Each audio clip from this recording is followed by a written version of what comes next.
Hello दोस्तों। और crawl मुरिम के इस चैप्टर की शुरुआत में हम देखते हैं कि जब जो यांग पोंग वो वहां पर उस शाओलिन के 108 आहट वाली आर्मी को भी हरा देता है, तो वो लोग बोलते हैं कि हाँ, ये लोग कुछ ज्यादा भी स्पेशल नहीं थे।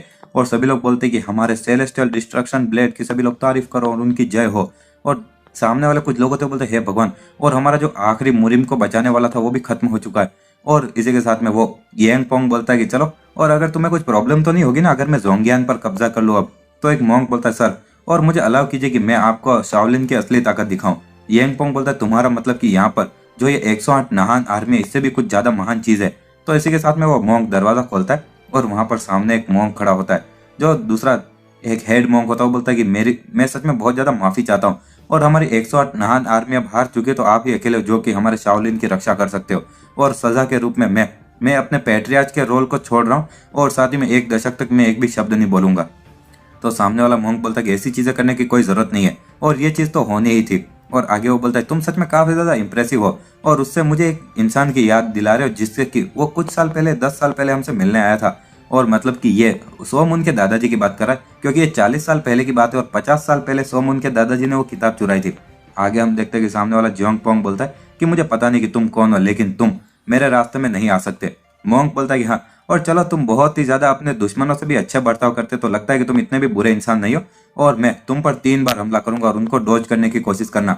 योंग पोंग बोलता है कि हाँ, और मैं और ज्यादा मजाक नहीं सहने वाला। लेकिन तभी एकदम से वो कुछ नोटिस करता है और हम देखते हैं कि एक लकड़ी उसकी छाती पर आ चुकी होती है। मोंक बोलता है कि हाँ, और तुम सावधान नहीं थे राइट, और चलो तो एक बार वापस करते हैं, और इस बार सच में मुझे अवॉइड करने की कोशिश करना। यांग पोंग बोलता है कि वो एक एब्सोल्यूट एक्सपर्ट है और आखिर कुछ भी हो, लेकिन और इसी के साथ में वो भी अपनी तलवार निकालता है। सामने वाला मोंक अपनी 3 लकड़ियों से एक बार में हमला करता है, और जो योंग पोंग होता है वो अपनी तलवारों को सामने लाता है, लेकिन हम देखते हैं कि तीनों बार उसको लग रही होती है। सामने वाला मोंक और एक हमला करता है, जिससे कि उसको 6 दिशाओं में एक तरफ लकड़ी आती है, और अंत में हम देखते हैं कि उसके गले पर भी एक लकड़ी होती है। वो मन में सोचता है कि अगर अगर वो सच में मुझे मारना चाहता तो मैं अब तक मर चुका होता यार।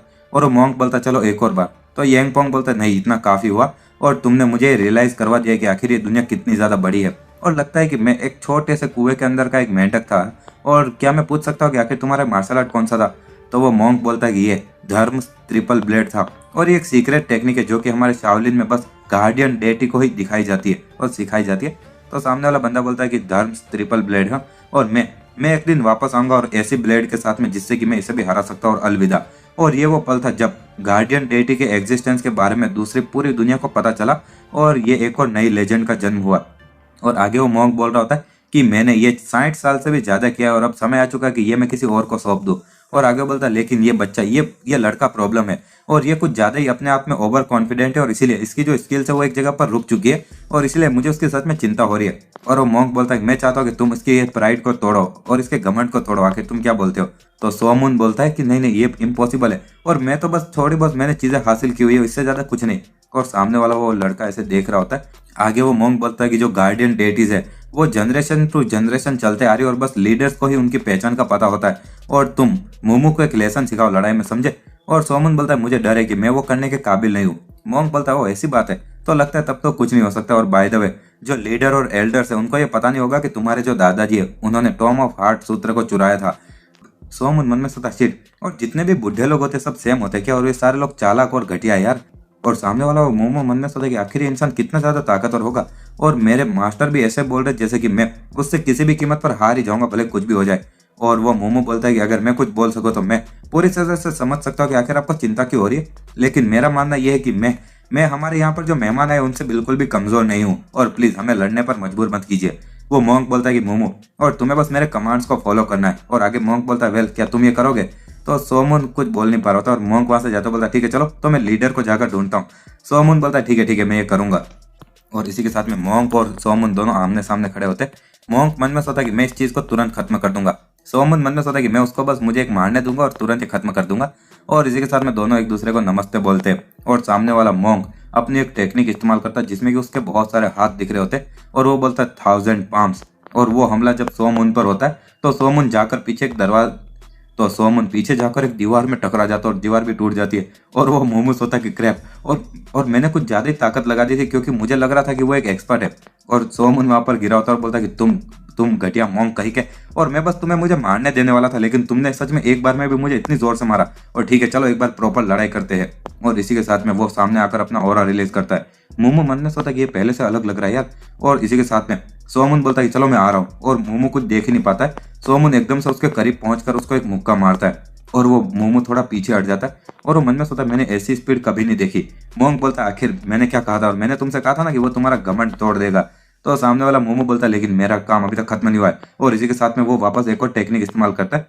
मोंग बोलता है कि इनडिस्ट्रक्टेबल डिफेंसिव स्टैंस, और ये अच्छी चॉइस है। और इसी के साथ में मोमो एक अपना हमला करने वाला होता है, तभी सोमुन वापस आता है और वो कुछ हमले करता है। और मोंग मन में सोचता है चलो, और जो ये 12 इनलाइटमेंट है द गोल्डन ड्रैगन की, और जो उसके फिस्ट से ब्लॉक कर सकता है वो सभी को। लेकिन तभी हम देखते हैं कि मोमो एक लात मारता है और सोमुन उसको डॉज करता है। मोंग बोलता है कि बहुत अच्छा, और वापस स्ट्राइक की तुमने अनपैरेलल्ड किक से। हाँ, और आगे मोमो एक बिजली निकालता है अपनी उंगली से। मोंग बोलता है कि वाह, और the press of the divine finger snap. और इसी के साथ में सोमुन उन सभी चीजों को डॉज किए जा रहा था और कहते कि ये हो।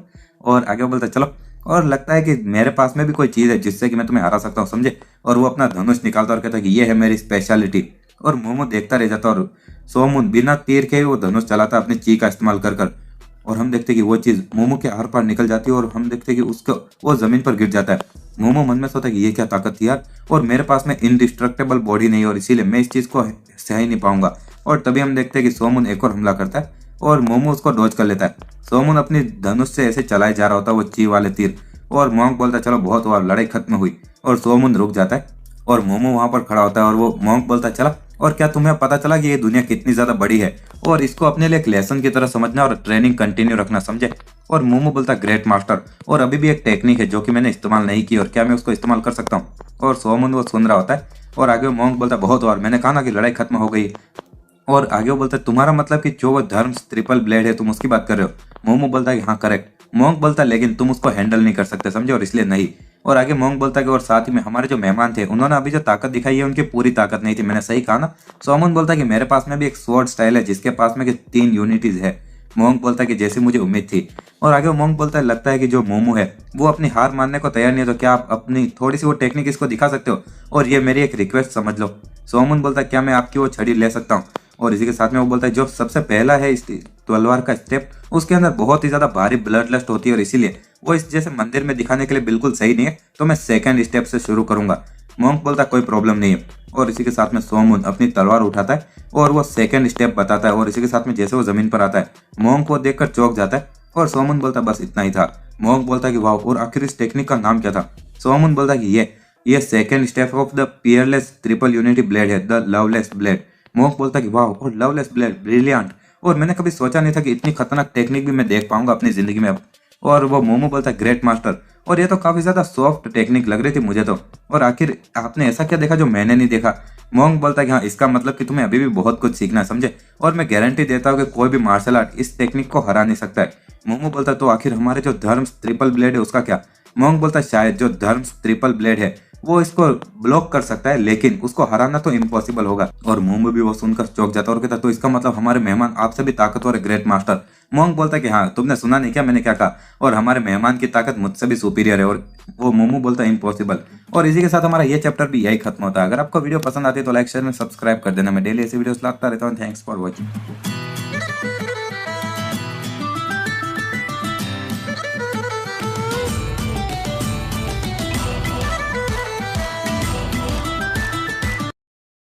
हेलो दोस्तों, और क्रोल मोरिम के इस चैप्टर की शुरुआत में हम देखते हैं कि मोमो बोल रहा होता है कि क्या इसका मतलब कि हमारे जो मेहमान है वो आपसे ताकतवर है ग्रेट मास्टर। तो मोंग बोलता है कि हाँ, क्या तुमने सुना नहीं क्या मैंने क्या कहा था, और हमारे मेहमान की ताकत मुझसे भी ज्यादा सुपीरियर है। मोमो बोलता है इम्पॉसिबल। मोंग बोलता है क्या तुमने कहा था कि तुम वहां पर एस्कॉर्ट एजेंसी में गार्ड के रूप में काम कर रहे हो। तो सोमुन बोलता है कि नहीं, मैं एक सामान उठाने वाले के रूप में। मोंग बोलता है कि वाह, और ये सच में काफी ज्यादा ताकतवर सामान उठाने वाला है नहीं। और इसी के साथ में हम देखते हैं कि रात हो चुकी होती है, और जब सोमुन जा रहा होता है तो मोमो बोलता है कि मैं आज के दिन आपने जो मुझे सिखाया वो कभी नहीं भूलूंगा अमिताभा। और मोंग भी बोलता है तुमसे मिलना हमारे लिए खुश नसीबी की बात थी। और सोमुन भी यही बोलते हुए बोलता है ठीक है, तो चलो अब मुझे जाना चाहिए। और हमें बताया जाता है कि जो वॉरियर्स होते हैं उनके लिए कोई फूल वगैरह नहीं होते, समझे। और इसी के साथ में हम देखते हैं कि रात को कहीं पर कुछ लोग जा रहे होते और 3 लोग होते जिनको चोट लग चुकी होती है, लेकिन उनमें एक को सबसे ज्यादा चोट लगी होती है। और तभी एक बंदा बोलता है कि सर, और प्लीज कुछ सेकंड के लिए और खुद टिके रहिए। और जो वो उनके बीच में एक बंदा होता है जिसके नाक पर स्कार होता है, और अगर तुम लोगों को याद है तो पिछले चैप्टर के ही शुरुआत में जिस बंदे ने सभी लोगों को हरा दिया होता है ये वही होता है। और आगे वो बंदा बोलता है कि मैं तुम लोगों को कुछ ज्यादा मुसीबतें दे रहा हूँ नहीं। तो सामने एक इंसान होता है वो बोलता है नहीं, और अगर हम लोग वहां पर उन पहचान के गार्ड्स के द्वारा कहीं और बेवकूफ नहीं बने होते ना उनके झूठ में आकर, तो तभी वो बीच वाला बंदा बोलता है ऐसा लगता तो नहीं कि हम लोग उनसे बचकर भाग पाएंगे। दूसरा बंदा बोलता है कि अपनी उम्मीद खोइए मत माय लॉर्ड, और बस थोड़ा और इसके बाद में हम शाओलिन टेम्पल तक पहुंच जाएंगे। और दूसरा बंदा कहता है कि हाँ, और वो लोग भी जब तक शाओलिन हमारी साइड पर रहेंगे तो ऐसे कोई करने की हिम्मत नहीं करेंगे। आगे एक बंदा कहता माय लॉर्ड, और ये जो माउंट हून है और प्लीज वो यहाँ तक आ चुका और अपनी उम्मीद मत खोइए। और इसी के साथ में वो जो लॉर्ड होता है वो बोलता है मैं हमेशा से माउंट सूंग पर वापस आने वाला था, लेकिन लगा नहीं था कि मैं इस हालत में वापस आऊंगा, और उसका एक हाथ कट चुका होता है। आगे हम देखते कि तभी उनके सामने से कोई नीचे आता है और वो लोग देखते रह जाते, और सामने वाला इंसान बोलता है कि चलो और अब समय आ चुका है कि तुम हार मान लो मेरे दोस्त। तो वो टोपी वाला बंदा बोलता है कि ब्लड फ्लो ब्लैड नेंगिया और तुम भी। और दूसरा एक बंदा कहता है आखिर तुम भी हमारे लॉर्ड को ऐसे धोखा कैसे दे सकते हो। तो सामने वाला बंदा बोलता है कि यह ऐसी कोई चीज नहीं जो मैं कहूँ माय लॉर्ड, और मैं आपको बिना किसी दर्द के यहाँ से बाहर भेज दूंगा, मतलब कि ऊपर। और इसी के साथ में वो एक इशारा करता है और बहुत सारे वहां पर लोग भी आते हैं मास्क में, और वो सभी लोग उस आदमी के पीछे खड़े होते। और टोपी वाला बंदा कहता है कि ब्लड स्लेशर क्रॉप, और तुम सभी लोग भी हमें धोखा दे रहे हो। तो जो सामने वाला वो नेंगियाक होता है वो बोलता है कि डॉग जोक, और मैं सलाह दूंगा कि तुम भी हार मान लो और लॉर्ड को हमें दे दो। जो ये डॉग होता है वो बोलता है कि साइलेंस, और जो सबसे पहला इंसान हमारे करीब आएगा उसको सीधा मैं नर्क में भेज दूंगा। और आगे वो बोलता है कि चलो और तुम में से कौन होगा जो कि मेरी तलवार का स्वाद चखना चाहता है। और आगे वो मन में सोचता है कि ये इम्पॉसिबल होगा कि मैं उन सभी लोगों को मार दूं और यहाँ से भाग पाऊं, और ऐसी बात। और इसी के साथ में वो ची का इस्तेमाल करते हुए बोलता है कि चियोंग लियोंग, और तुम हमारे लॉर्ड को ले जाओ और यहाँ से शाओलिन की तरफ ले जाओ जब तक कि मैं इनको रोकता हूँ। और जो चियोंग होता है वो मन में सोचता है कि ये बहुत ही ज्यादा बेइज्जती वाली है, और क्या हमें सच में शाओलिन पर इतना निर्भर रहना होगा, लेकिन फिर भी हमें कुछ भी करना होगा माय लॉर्ड के लिए। और इसी के साथ में वो सामने वाला बंदा बोलता है चलो और मैं पहले जाऊंगा अगर तुम लोग हमारी तरफ नहीं आओगे। और इसी के साथ में वो उनसे लड़ने लगता है। सामने वाले लोग और वो जब लड़ रहे होते तो वो ची का इस्तेमाल कर अपने साथी को बोलता है कि मैं इनको ज्यादा लंबे समय तक नहीं रोक पाऊंगा और जल्दी से यहाँ से भाग जाओ। और आगे उसका साथी वो ची का इस्तेमाल करके बोलता है कि मैं पक्का करूंगा कि तुम्हारा बलिदान ऐसे फालतू ना जाए, और तुम्हारे साथ में काम करना सच में हमारे लिए गर्व की बात थी। और इसी के साथ में हम देखते हैं कि वो सभी लोग भी वहां से जाने लगते हैं। और तभी हम देखते हैं कि जो वहां पर एक जो बंदा होता है उन सब सामने वालों का लीडर, वो ये सब देख रहा होता है। और इसी के साथ में धीरे धीरे सुबह होने लगती है, और कहीं पर सोमन अपने मुंह पर कुछ पट्टी वगैरह बांध कर बैठा होता और बोलता है अरे यार, और मैं सो भी नहीं पाया क्योंकि मुझे भूख लग रही थी। और वो बोलता है ओए आयरन ब्लड, और जाओ ना और मेरे लिए कुछ खरगोश पकड़ के ले आओ। तो आयरन ब्लड कुछ जवाब नहीं देता। सोमन बोलता है सॉरी यार, और जो वो मोंग था वो कल काफी ज्यादा शौक हो चुका था जब तुमने वो खरगोश को पकड़ा था, और इसलिए मैंने तुम्हें थोड़ा सा डांटा, और मुझे माफ कर दो ना, और प्लीज और जाओ ना मेरे लिए कुछ खरगोश लेकर आओ। तो आयरन ब्लड वहां पर सोने का नाटक करता है, और सोमन बोलता है हाँ अब तुम सोने का नाटक करोगे, चलो कुछ भी हो छोड़ो। और आगे वो बोलता है अब मुझे इसका भी ध्यान रखना पड़ेगा यार। और तभी हम देखते हैं कि वहां पर वो बंदा जो कि उसका लॉर्ड को लेकर आ रहा होता है वो वहां तक पहुंच जाता है, और वो भागते हुए सोमन को देखता है। सोमन मन में सोचता है क्या, और क्या वो एक लाश को लेकर जा रहा है क्या। और इसी के साथ में वो बंदा आगे जाने लगता है और कहता है यंग मैन, और यहाँ पर एक खतरा आ रहा है तो अभी कभी यहाँ से चले जाओ। सोमन बोलता है हाँ खतरा। सामने वाला इंसान बोलता है कि हाँ जो लोग हमें फॉलो कर रहे हैं वो तुम्हें भी मार डालेंगे। सोमन बोलता है ना मुमकिन, और आखिर वो मेरे जैसे एक भोले बाय स्टैंडर को क्यों मारेंगे जो यहाँ पर ऐसे खड़ा है और उसने तो कुछ नहीं किया। सामने वाला इंसान कहता भले तुम कोई भी हो, लेकिन वो किसी को भी मार डालेंगे जिन्होंने कि उसको देखा हो। और इसी के साथ में हम देखते हैं कि सामने से वो लोग वापस आ जाते हैं, और सामने वाला इंसान कहता है कि हाँ और च्यून लियोंग, और चलो और अब इस चीज का अंत करते हैं नहीं। और च्यून लियोंग बोलता है कि हाँ और शाओलिन बस यहाँ तक पहुंच ही गए हम, लेकिन। और तभी वो उस बंदे को नीचे रखता है, और बाद में वो वहां पर बोलता है कि जो ये यंग मैन है इसका हमारे साथ में कोई लेना देना नहीं, और एटलीस्ट उसको तो जिंदा छोड़ दो। सामने वाला इंसान बोलता है कि हाँ और उसका तो नसीब तभी सील हो चुका था जिस पल उसने हमें देखा था। तो चियोंग बोलता है कि क्योंकि आखिर कब से हमारा जो पेंचोन क्लैन है वो बिना ट्रेन हुए इंसानों को भी मारने लगा, और क्या तुम्हारे दिल में बिल्कुल भी गर्व नहीं है और हम डार्क पाथ क्लैन से है। तो सामने वाला इंसान कहता नहीं, और इसका गर्व से कुछ लेना देना नहीं है, और हम बस कोई सबूत यहाँ पर सुराग छोड़ नहीं सकते पीछे। सोमन मन में सोता क्या, और वो लोग मेरी जिंदगी के बारे में बात कर रहे हैं और ऐसे बातचीत कर रहे हैं जैसे कि ये उन्हीं की जिंदगी हो। और आगे वो उस दूसरे आदमी को देखता है जिसको तीर लगे होते हैं, और तभी सामने वालों की दोनों की लड़ाई शुरू होने वाली होती है। चियोंग बोलता है चलो आ जाओ, और सामने वाला इंसान भी आगे बढ़ता है और दोनों की तलवारें टकरा रही होती है। और जब इन दोनों की लड़ाई चल रही होती है चियोंग मन में सोचता है कि डांसिंग बटरफ्लाई ब्लेड, और ये स्वॉर्ड डांस की ही तरह ब्यूटीफुल, लेकिन जब ये ब्लड फ्लो ब्लेड है ये गारंटी देता है कि टारगेट का खून निकलेगा जब इसका इस्तेमाल किया जाएगा। और इसी के साथ में हम देखते हैं कि सामने वाला ब्लड फ्लो एक हमला करता है और दूसरा बंदा पीछे हट जाता है। ब्लड फ्लो मन में सोचता है कि जैसी उम्मीद थी, और ये पेचोन के गार्डियंस कमांडर है, और इसकी जो स्वॉर्ड स्टाइल है काफी ज्यादा ताकतवर और ऑफेंसिव और साथ में डिफेंस के लिए भी अच्छी है। और चियोंग बोलता है कि ओह, और मैं सच में समझ सकता हूँ कि तुम अपनी रेप्यूटेशन के लायक हो ब्लड फ्लो ब्लेड, और सामने वाला ब्लड फ्लो भी बोलता है कि हाँ वैसे ही समझ लो। और सोमन मन में सोचता है कि ये दोनों ही काफी ज्यादा अच्छे हैं यार, और खास करके वो ये बंदा उस मोमू नाम के मॉन्क से ज्यादा ताकतवर है जो ये चियोंग नाम का है। और सामने वाला ब्लड फ्लो मन में सोचता है ये इतना आसान नहीं होने वाला है, और अगर मैं अपने साथियों को हमला करने के लिए बोलूंगा तो कुछ लोग तो मारे जाएंगे, लेकिन हम इसको मार सकते हैं, लेकिन मुझे मुझे किसी भी कीमत पर एक किलिंग ब्लो करना होगा इस पर। और इसी के साथ में हम देखते हैं कि सामने वाला चियोंग भी तैयार हो जाता है और उसके नीचे जैसे बवंडर उठने लगता है। ब्लड फ्लो मन में सोचता है आखिर ये क्या है यार, और चियोंग बोलता है कि ब्लड क्लैन इनविंसिबिलिटी, और घूमते हुए उसकी तरफ आता है और वो ब्लड फ्लो की तरफ आ रहा होता है। ब्लड फ्लो मन में सोचता है कि हो हे भगवान, और वो मुझे मारने की कोशिश कर रहा है, भले खुद की जिंदगी खोने पर भी। और इसी के साथ में वो अपनी तलवार चलाता है और हम देखते हैं कि थोड़ी देर बाद में जो ये चियोंग होता है वो उसके मास्टर के सामने पहुंच जाता है और उसके मुंह से ना खून निकल रहा होता है। और असल में ये खून को थोड़ा सेंसर करने के लिए सफेद कलर कर दिया गया है, और वो बोलता है माय लॉर्ड, और उसका जो लॉर्ड होता है वो बोलता है कि हाँ। और सोमन मन में सोचता है क्या, और मुझे तो लगा था वो मर चुका है यार। और चियोंग बोलता है माय लॉर्ड, मैं माफी चाहता हूँ कि मैं आपको अंत तक वहां तक पहुंचा नहीं पाया। तो उसका जो लॉर्ड होता है वो बोलता है कि हाँ, और यहाँ तक कि तुम भी। और सामने वाला ब्लड फ्लो बोलता है कि माय लॉर्ड, और समय आ चुका है कि अब आपके जाने का, और मैं माफी चाहता हूँ। तो वो लॉर्ड बोलता है कि हाँ क्या ये बात है क्या। सोमन मन में सोचता है अगर ये दोनों ही बंदे उसको लॉर्ड बुला रहे तो इसका मतलब कि ये बंदा एक गद्दार है, और अब मैं समझ गया ये पीस ऑफ शिट। और इसी के साथ में गुस्सा होने लगता है। ब्लड फ्लो बोलता है कि मैं ये बिल्कुल भी आपको दर्द ना हो इस तरह से आपको मारूंगा।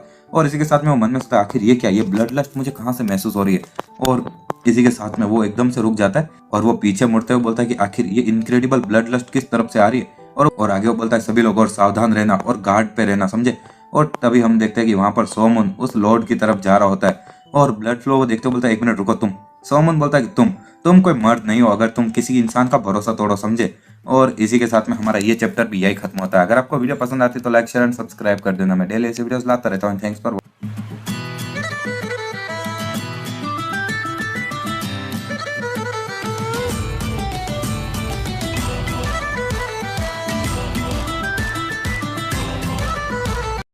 हेलो दोस्तों, और क्रूल मुरिम के इस चैप्टर की शुरुआत में हम देखते हैं कि सोमन बोल रहा था कि तुम कोई मर्द नहीं कहे जा सकते अगर तुम किसी का भरोसा तोड़ो। तो सामने वाला ब्लड फ्लो कुछ समझ नहीं पाता है और सोमन बोलता है कि साथ ही में एक जो जानवर होता है उसको एक हथियार के साथ में इधर उधर नहीं जाना चाहिए, तुम्हें नहीं लगता। और इसी के साथ में वो अपने धनुष को चलाता है जिसमें से कि ची वाला वो तीर निकलता है और सामने वाला इंसान अपनी तलवार सामने लाता है, लेकिन उसके कंधे पर फिर भी लग जाती है और वो बोलता है कि उसको इसी पल मार डालो। और जितने भी वो सामने वाले असिस्टेंट होते हैं वो सोमन की तरफ बढ़ते हैं और सोमन बोलता है चलो देखते हैं कि आखिर कौन ज्यादा तेज है। सामने वाला इंसान जब तीर चलाता है तो सोमन उन सबको डॉज कर डालता है और वो ऊपर कूदते हुए 2 तीर चलाता है और 2 लोग तो ऐसे मर जाते हैं। आगे सोमन और भी लोगों को मारे जा रहा होता है और एक बंदा कहता है चलो और फॉर्मेशन में आ जाओ और साथ में मिलकर हमला करो। और सभी लोग फॉर्मेशन में आकर उस पर हमला करने के लिए बढ़ते। सोमन बोलता है कि हाँ इडियट्स, और वो एक साथ में 4 तीर चलाता है और चारों लोगों को चोट लगती है और वो पीछे जाकर पेड़ से टकराते तो पेड़ भी टूट जाते। और अब बस एक ही इंसान बचा होता है और बाकी सभी लोगों की तो हालत ही खराब हो चुकी होती है। वो इंसान बोलता अनबिलीवेबल, और जो पेचोन क्लैन के सबसे इलाइट ब्लड स्लेशर क्रॉप थे वो यहाँ पर एक चीज भी नहीं कर पाए इसको मारने के लिए। और वो बोलता आखिर ये है कौन, और मैंने कभी किसी ऐसे एक्सपर्ट के बारे में नहीं सुना जो कि एक स्टील के धनुष का इस्तेमाल करता है, वो भी बिना तीर के। और आगे वो बोलता है कि जो लॉर्ड है वो तो उसके चोट लगने से वैसे मर ही जाएगा। और इसी के साथ में वो बोलता है चलो सभी लोग यहाँ से भाग जाओ, और सभी लोग भाग जाते। जो वो लॉर्ड होता है वो बोलता है कि ये अनबिलीवेबल है और वो सभी लोग इतनी आसानी से हार गए। सोमन बोलता है कि आखिर तुम्हारे घाव कैसे है। तो वो लॉर्ड बोलता है बहुत ही बेकार, जैसा कि तुम देख सकते हो। सोमन बोलता है क्या कोई तरीका है कि हम तुम्हें जिससे जिंदा रख सके। तो वो लॉर्ड बोलता है कि वेल, मैं अपने जो डैमेज हुई है उसको तो अपनी ची का इस्तेमाल करके रोक सकता हूँ, लेकिन मेरे जो घाव है वो बहुत ही ज्यादा अंदर तक है और इसीलिए यहाँ पर कोई दवाई भी नहीं है, और इसीलिए मैं बोलूंगा कि नहीं, मेरे बचने के कोई चांस नहीं है। और आगे सोमन उसको देख रहा होता है और बोलता है प्लीज एक पल रुकिए और मैं जाकर आपके लिए दवाई लेकर आता हूँ। और वो अपनी जगह से भाग जाता है और वो आदमी मन में सोचता है कि वाह, और मैंने इस तरह की एजिलिटी टेक्निक कभी नहीं देखी। और इसी के साथ में हम देखते हैं कि सोमन बहुत ही ज्यादा स्पीड में वहां पर शाओलिन के मंदिर तक पहुंच जाता है। एक बंदा कहता है आखिर वहां पर कौन था, और रुक जाओ। और जब वहां पर मोमो होता है वो बोलता है तो तुम यहाँ पर हो। और सोमन बोलता है कि ओह, और मैं माफी चाहता हूँ, क्या मैं एल्डर मॉन्क से मिल सकता हूँ। तो मोमो बोलता है कि हाँ, और तुम्हें ग्रेट मास्टर से मिलना आखिर किस लिए। सोमन बोलता है कि एक अर्जेंट काम है। तो वो मॉन्क आता है और कहता है स्वागत है तुम्हारा। और सोमन पीछे मुड़ता है। मॉन्क कहता है कि आखिर मैं भी तुम्हारी चीख को यहाँ तक महसूस कर सकता था, और आखिर क्या हुआ। सोमन बोलता है कि मैंने बहुत ही ज्यादा खतरे में किसी को देखा था यहाँ पर पहाड़ के नीचे, और मैं यहाँ पर कुछ दवाई लेने के लिए आया जिससे कि मैं उसको बचा सकूं। वो मॉन्क बोलता है कि अमिताभा, और ऑफ कोर्स जो दवाई है वो एक इंसान की जिंदगी के सामने तो कुछ भी नहीं है। और वो मॉन्क कहता है मोमो, और जाओ और सेलेस्टियल पैलेट लेकर आओ लीडर के पास से। मोमो बोलता है क्या, दो सेलेस्टियल पैलेट। मोंग बोलता है कि जल्दी करो, और क्या तुमने सुना नहीं क्या, और वो इंसान बहुत ज्यादा खतरे में। मोमो बोलता है ठीक है मैं तुरंत लेकर आता हूँ। और इसी के साथ में सोमन जाते हुए बोलता है थैंक यू, और मैं कभी भी ये एहसान भूलूंगा नहीं। और वापस सभी लोग बोलते हैं रुक जाओ, वहां पर कौन है। और वो मोंग बोलता है कि सच में ये मुरिम की दुनिया के लिए बहुत ही ज्यादा खुशकिस्मती की चीज है नहीं।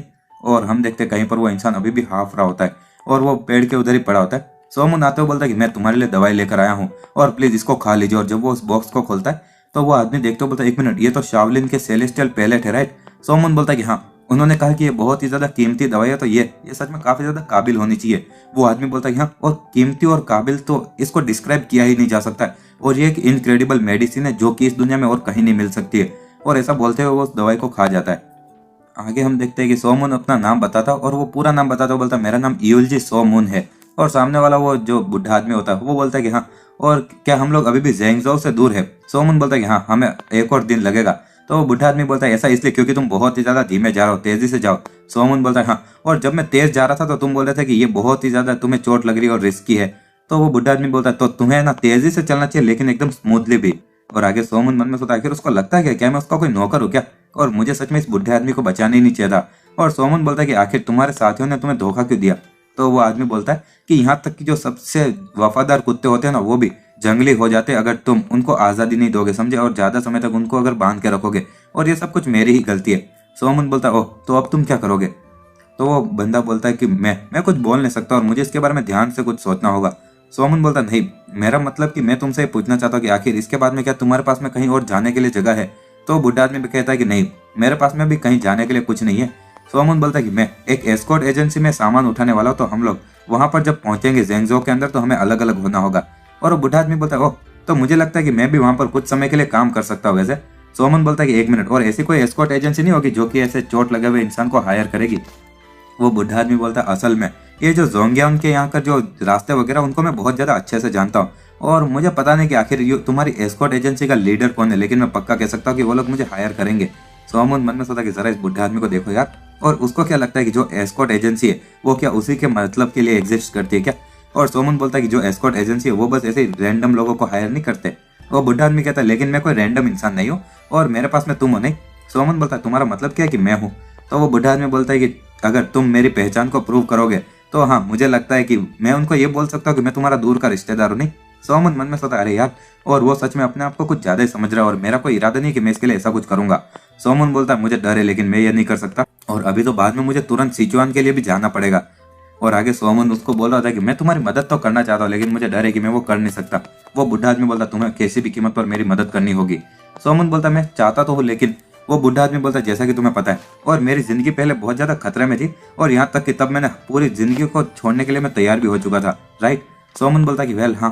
और वो बुढ़ा आदमी बोलता कि मैं एक मर्द के रूप में मरना चाहता था, और एक गर्वशाली मौत, ना कि कोई कायरता वाली मौत। और लेकिन क्योंकि तुमने मुझे बचा लिया तो मेरी जो इच्छा है वो भी जा चुकी है मरने की। और अगर मेरी जो ची की डैमेज है वो रिस्टोर नहीं होगी तो जितनी भी ट्रेनिंग मैंने इस पूरी जिंदगी में की है वो वेस्ट हो जाएगी, और मैं अपनी पूरी जिंदगी एक रेगुलर बुढ़े आदमी की तरह जीऊंगा। और मैं अपनी पूरी जिंदगी कभी भी किसी और पर निर्भर नहीं रहा हूं, लेकिन तुमने मेरी ऐसी हालत कर दी और इसीलिए तुम्हें मेरी मदद करनी होगी और मुझे वापस नॉर्मल करना होगा, समझे। सोमन बोलता क्या। और वो बुढ़ा आदमी कहता है कि अगर तुम नहीं चाहते हो तो मुझे अभी कभी इसी वक्त मार डालो। सोमन बोलता वही, ये तो रिडिकुलस है। और वो बुढ़ा आदमी बोलता अगर तुम ये नहीं कर सकते हो तो जाओ उन लोगों को बुलाकर लेकर आओ जो कि मुझे मारने वाले थे और उनको बोल दो कि वो मुझे मार डाले। सोमन बोलता क्या तुम्हें पता भी है आखिर वो कहाँ गए। वो बुढ़ा आदमी बोलता है कि यही एक रास्ता है कि मैं अपने घर को रख सकता हूँ। सोमन मन में सोचता है अरे यार, और इसीलिए लोग बोलते हैं कि अच्छे काम कभी भी आसानी से नहीं करने चाहिए नहीं। और वो बोलता है लेकिन चलो, और अगर एस्कॉर्ट एजेंसी इसको हायर नहीं करेगी तो ये तो हो ही नहीं सकता ना कि वो चोट लगे हुए इंसान को हायर करेंगे।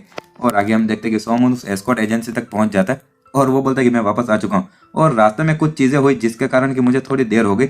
और एक बंदा बोलता है वो, और लगता है कि तुमने अपना काम पूरा कर दिया। सोमन बोलता है कि हाँ थैंक यू सर।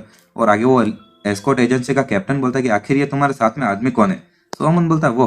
तो वो बुढ़ा आदमी बोलता है कि मेरा नाम ईयुलजी ग्योंग है और मैं उसका दूर का रिश्तेदार हूँ। बेसिकली कहा जाए तो मैं उसके दादाजी हूँ, और मैं ज़ोंगज़ाओ के पास में ही रहता हूँ, और वो मुझसे कल मिलने आया था और ये सच में उसको वापस मिलकर मुझे बहुत ज्यादा अच्छा लगा। तो सामने वाला वो कैप्टन बोलता हो, और मेरा नाम गैंग रियांग है, और क्या मैं पूछ सकता हूँ कि आखिर आपको क्या हुआ। और आगे वो बुढ़ा आदमी बोलता है कि इस बच्चे को देखते हुए मुझे मेरे घर की याद आ गई और लगा कि मैं वापस अपने होम टाउन में चला जाता हूँ, लेकिन बाद में मैं पहाड़ से नीचे गिर गया और मुझे चोट लग गई। और वो कैप्टन बोलता ओह, तो सोमन को पहले यहाँ पर अपना काम पूरा करना होगा। वो बुढ़ा आदमी बोलता है ऑफकोर्स, और मैं तब तक इंतजार करूंगा जब तक कि सोमन अपना काम पूरा ना कर ले। क्या तब तक कोई प्रॉब्लम तो नहीं है। और वो कैप्टन कहता है कि वेल, ये मेरे इजाजत देने की लिमिट से तो बाहर है, लेकिन चलो मैं जाकर बॉस से पूछ लेता हूँ। और वो बुढ़ा आदमी कहता है कि हाँ ये तो बहुत ही ज्यादा अच्छा रहेगा और प्लीज जाकर पूछिए। और जब वो आदमी जाता है, सोमन बोलता है कि तुम सच में झूठ बोलने में कुछ ज्यादा अच्छे हो।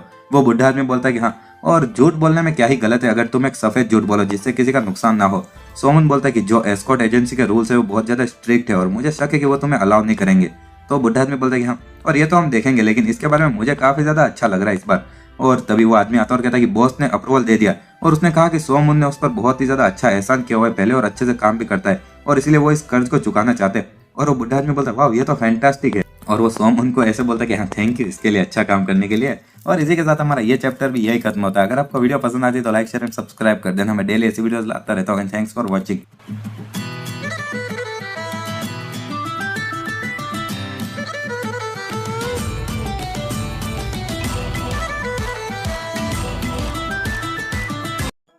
हेलो दोस्तों, और क्रूल मुरिम के इस चैप्टर के शुरुआत में हम देखते हैं कि जब एस्कॉर्ट एजेंसी उस बुढ़े आदमी को काम पे रखने के लिए तैयार हो जाती है तो हम देखते हैं कि कहीं पर बर्फीले जगहों से होते हुए जब वो सभी लोग जा रहे होते हैं तो वो बुढ़ा आदमी है ना कुछ जोक वगैरह सुना रहा होता है और कहता है कि मेरे साइज वगैरह। और वो कैप्टन भी हंसते हुए बोलता है कि वाह तुम बहुत ही ज्यादा फनी हो यार। और वो बुढ़ा आदमी कहता है कि नहीं नहीं, और मैं तो बस इसीलिए जोक कर रहा हूँ क्योंकि यहाँ पर ऐसे ही बहुत ज्यादा मैं बोर हो रहा था। सोमन बोलता है कि हाँ, और आखिर सब लोग इतने हंस क्यों रहे हो, ये इतना भी तो मजाकिया नहीं था, मुझे तो मजा नहीं आया इसमें। और ये है ना एक तूफान से पहले की शांति थी।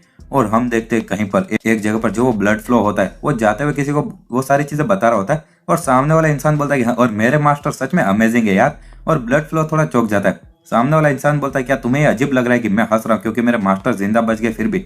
ब्लड फ्लो बोलता है कि हाँ। तो वो बंदा बोलता है कि हाँ, और ये तो सच में मैं मान नहीं सकता था क्योंकि मेरे मास्टर इस जमाने के सबसे ताकतवर लोगों में से एक थे। और ये इस चीज का सेंस नहीं बनता कि उसके जैसा कोई इंसान इतनी आसानी से पकड़ा जाता। और वो एक इंसान है जिसने कि मुझे बड़ा किया है और मैं एटलीस्ट उसको एक चांस तो दे ही सकता हूँ। नहीं, ब्लड फ्लो बोलता है, लेकिन अगर जो उसके सपोर्टर जो कि पेंचोन पैलेस के अंदर है वो अभी भी। तो सामने वाला बंदा बोलता है कि पेंचोन पैलेस जो कि है ना बनाया गया था वो उन लोगों के द्वारा बनाया जो कि मेरे मास्टर की बहुत ज्यादा खतरनाक ताकत की तारीफ करते थे, लेकिन वो सभी लोग बुढ़े हो चुके हैं और जो अभी भी जिंदा बच्चे वो लोग हमारी ताकत के सामने झुकने के लिए तैयार है। और जितनी भी चीजें जो हमारे लॉर्ड मतलब कि मेरे मास्टर ने रोक के रखी थी वो सारी चीजें अब आगे बढ़ने लगी है। ब्लड फ्लो बोलता है कि तुम्हारा मतलब। तो वो बंदा बोलता है कि हाँ, और भले मास्टर मरे हो या नहीं हो लेकिन पेचोन पैलेस वो उसका जो जोंगियान के ऊपर कब्जा करने का जो प्लान था वो अभी वैसे ही चलता रहेगा जैसा हमने तारीख तय की थी और अभी इसको कोई भी रोक नहीं सकता। और ये है हमारे समय का फ्लो। और इसी के साथ में हम देखते हैं कोई चिल्लाता कि क्या, और जू यांग पोंग मर चुका है। और मैं तुम्हें बता दूं अगर तुम लोग भूल गए हो तो जू यांग पोंग जो कि सबसे ताकतवर इंसान था जो कि तुमने फ्लैशबैक वगैरह में देखा ही होगा, और वो अभी सोमन के साथ में। और सब लोगों को ऐसा लग रहा है कि वो मर चुका है और कोई बोलता आखिर ये हुआ कैसे यार। और सभी लोग बात कर रहे होते हैं। एक बंदा कहता है कि पहचान का सबसे ताकतवर इंसान जिसने की जो डार्क पाथ था मतलब कि काले रास्ते पर चलने वाले लोग थे बुरे रास्ते पर, उनको एक किया था और वो भी 30 साल की उम्र में, और वो मर चुका है, मैं नहीं मानता। दूसरा बंदा कहता कौन मर गया। और एक और बंदा कहता कि जो मैंने दूसरे लोगों से सुना था पेचोन पैलेस के लोगों के द्वारा। और इसी के साथ में जो जू यांग पोंग था वो माउंट सुंग के अंदर मर चुका था और कुछ मास्क वाले लोगों ने उस पर हमला किया था। और दूसरा एक बंदा कहता आखिर वो लोग कौन थे। एक और बंदा कहता कि हमें उनकी पहचान वगैरह तो नहीं पता, लेकिन इतना पता कि वो एक लाइट पाथ के मार्शल आर्ट का इस्तेमाल करते थे। मतलब कि जो लाइट पाथ मतलब कि तुम ऑर्थोडॉक्स समझ लो। और आगे एक बंदा कहता कि जो मरे हुए जितने भी लोग थे उनके जो लाश थे उनको देखकर वो पता चला था निशानों से कि जो ऑर्थोडॉक्स साइड थी उन्होंने ही ये सब किया है। दूसरा एक बंदा कहता तो तुम बोल रहे हो कि जो मुरिम के लाइट पाथ है मतलब कि जो 9 सेक्ट और 5 फैमिलीज है वो एक हो चुके हैं। और इसी तरह से सभी लोग बात कर रहे होते। और जब ये सब कुछ चल ही रहा था तो हम देखते हैं कि जो पेचोन पैलेस होता है वहां पर एक बंदा आता कहता कि ये कारण कि हम लोग कभी भी उन लाइट पाथ वाले बास्टार्ड के साथ में लड़ाई नहीं करते थे। ऐसा इसलिए नहीं क्योंकि हम उनसे डरे हुए थे, और ना ही ऐसा इसलिए क्योंकि हम लोग कमजोर थे, लेकिन ऐसा इसलिए क्योंकि हमारे जो लॉर्ड थे वो फालतू का खून नहीं बहाना चाहते थे और साथ में रहना चाहते थे। और लेकिन अब उन लोगों ने ये सारी चीजों को छोड़ दिया और हमारे लॉर्ड को मार दिया है, तो अब समय आ चुका है कि हम उनसे बदला ले। और जितने भी लोग हैं पेचोन पैलेस में अभी वो हमारे लॉर्ड के लिए बदला लेने के लिए लड़ेंगे।